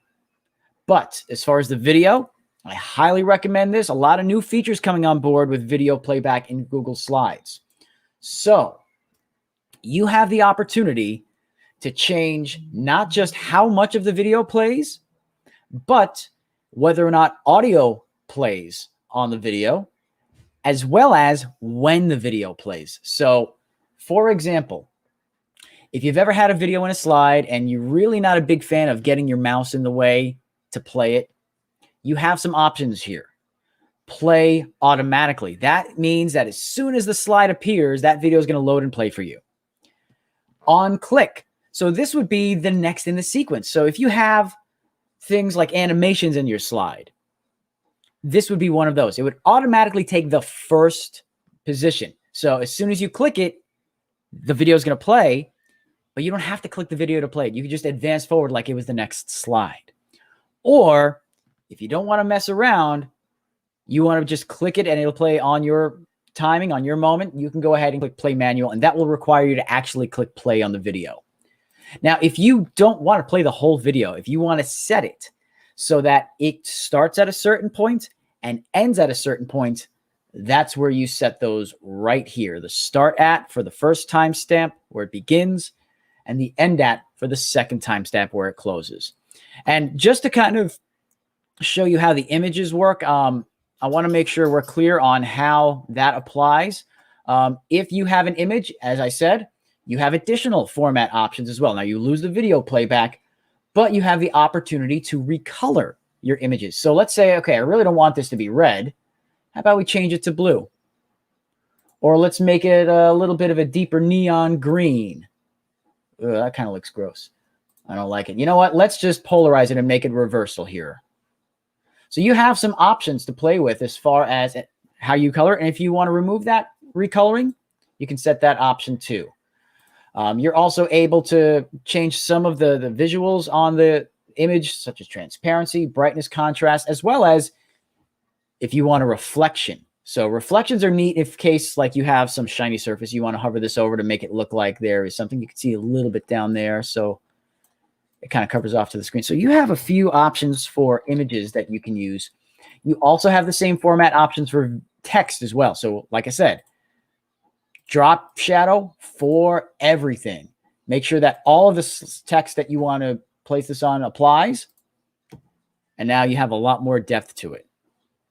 So I wanted to make sure that there was clarity on that format options piece, because there's power with this tool as far as credibility with the graphics and just making it more appealing to those that might be sitting in with your sessions, or for your students that are looking at some of your slides as part of a lesson. You know, just as important is what's in your slide deck is how it's presented. And I can't understate how significant that is as far as the credibility of whether or not that content is going to be absorbed. So I wanted to make sure that I went in depth with that piece of content as well. Let's see some of the other questions that kind of came through. Is it possible? Great question by Federico Finati. Is it possible to crop the black bands on videos? Unfortunately, no. However, there are some times, I will grant you, that maybe you don't want a part of the video to appear. So for example, I love this video when I'm presenting on the topic of media in slides, because it's a great piece of like how you can get students to speak to videos. However, there's kind of a spoiler in the title of this video, and I don't want that to appear on my slides. So what I do is I'll take the video itself and I'll bring it out of the frame up here, so that when this slide appears full screen in present mode, the top of the video is not in frame. So that title does not appear. That way, no spoilers. Here's the spoiler. Giraffes actually fight with their necks. It's amazing. It's one of the uses. It's not just to grab leaves off of trees. It's for dominance. So if you need some entertainment, check that out. I never knew that until I saw that. So great question. You can also, Diane has a great point as well. You can make the background black. You could do that. However, that might give you a false sense of graphic design security, in the sense that you'll feel like you can place graphics on top of that. Unfortunately, when it comes to layering and ordering, videos always end up on top. You can't put a piece of text in front of a video. So just make sure that you have that clarity as far as making some, as far as making your slides clean and having those black bands just kind of blend in with the rest. I think that's a great strategy. Excellent. So, that's going to take us till about 10 o'clock, and I want to make sure I honor the time and the schedule for everybody on board. For everybody who's been through this entire stretch of our boot camps for the past month or so, you're not anybody that has to worry about how you're going to do it. The fact that you're putting in the time, the commitment, means that you've got the drive to make this work for you. So I just want to commend you in advance for your fortitude and your capacity to drive and really gain this wonderful certification opportunity that is right on your doorstep. Agreed. Devin is the best. He's that voice for radio. He's literally a Jeopardy champ. So Yeah. look, he's on our team. I appreciate that you said I had the voice for radio. And we didn't not address the the face. face here. No. That's right. Yeah, exactly. No, we really do. You're better at this. He never says like and mumbles like me. I'm always like, every time somebody records me, it's like a million ums and likes. Not Devin. No, you know what I do? This is kind of a little peek behind the curtain. I draw out some of the words I'm going to say. And then you're going to go ahead. That's my That's how I do it. Like, it's there. It's called a filler. And so everybody has a filler somehow. Some people's filler is just silence. But I like that. If you look close enough, it's there. Mine has been, mine is, you're gonna do this, and then right, that one's another one. Right. Okay. So that I've learned. When I worked in professional hockey and I did a lot of traveling between the US and Canada, that's the biggest difference linguistically. It's not A or anything like that. It's the fillers. So here in the US, and to Rachel Johnson, Timbit, she'll be able to attest to this. In the US, we use like. I went to the store and I got like a bag of chips. And I got like a can of soda to go with it. And like Canada, they use right. I went to the store, right? And I got a bag of chips, right? And I got a can of soda, right? It's the same thing, but linguistically, there's a difference. Cool. Okay. You're smarter than me. Devin's just smarter than me. It's over. I can't.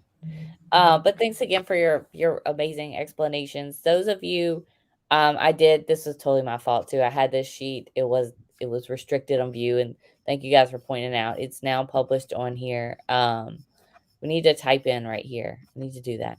But we have your Q&A for level 2. If you've got some questions, we'll go back and make sure we answer that. Somebody reminded me that the boot camp, the leaderboard still isn't loading. We've reached out to the person, the company, so we're gonna get on that. We promise. We'll get it fixed. And now if you look under level 2 resources on the site, you will see all of our slides from today. Perfect. Broken down by topic. Stephanie Rothstein does this on her own free time. She'll apologize. She's like, I can't do it immediately. She did it by the time we were done. Broken That's down nuts.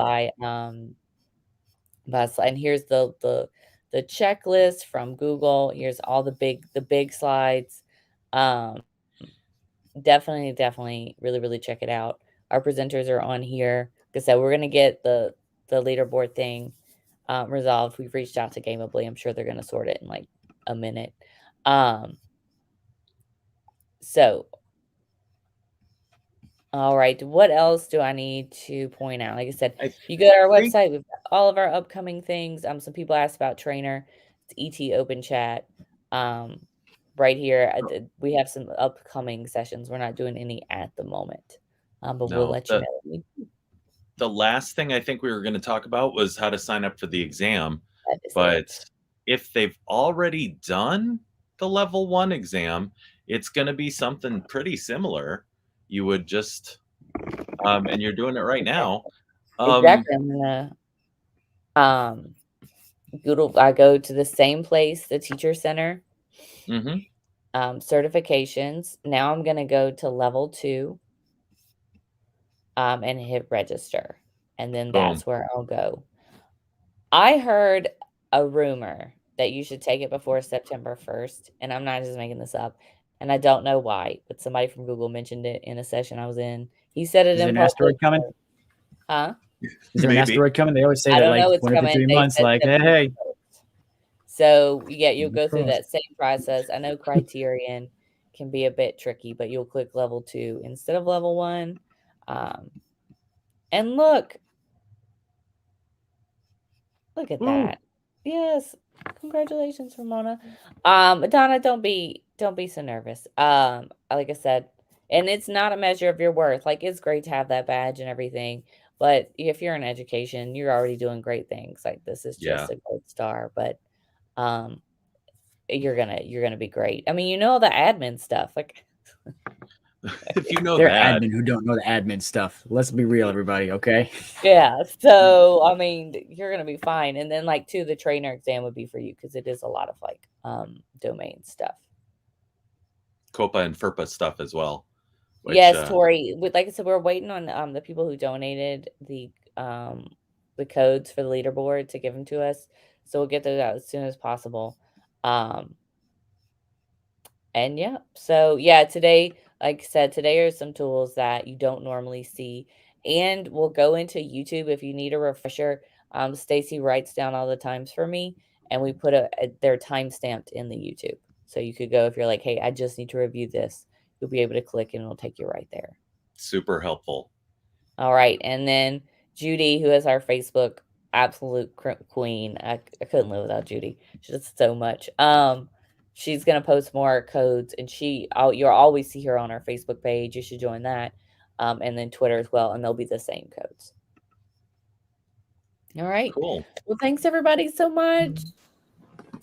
And we're going to put Ian on here. We're just going to thank him again. He stayed in the back and helped us. Yeah, he hung the whole time. That was awesome. I know. I've just been hanging out watching Twitter. Nice. Yeah. It's great. So much. There's so much there. It's really neat. All right, guys. Well, let us know. Reach out to us. Follow us on all the places, and we'll talk to everybody soon. Have a great weekend, everybody. Good day.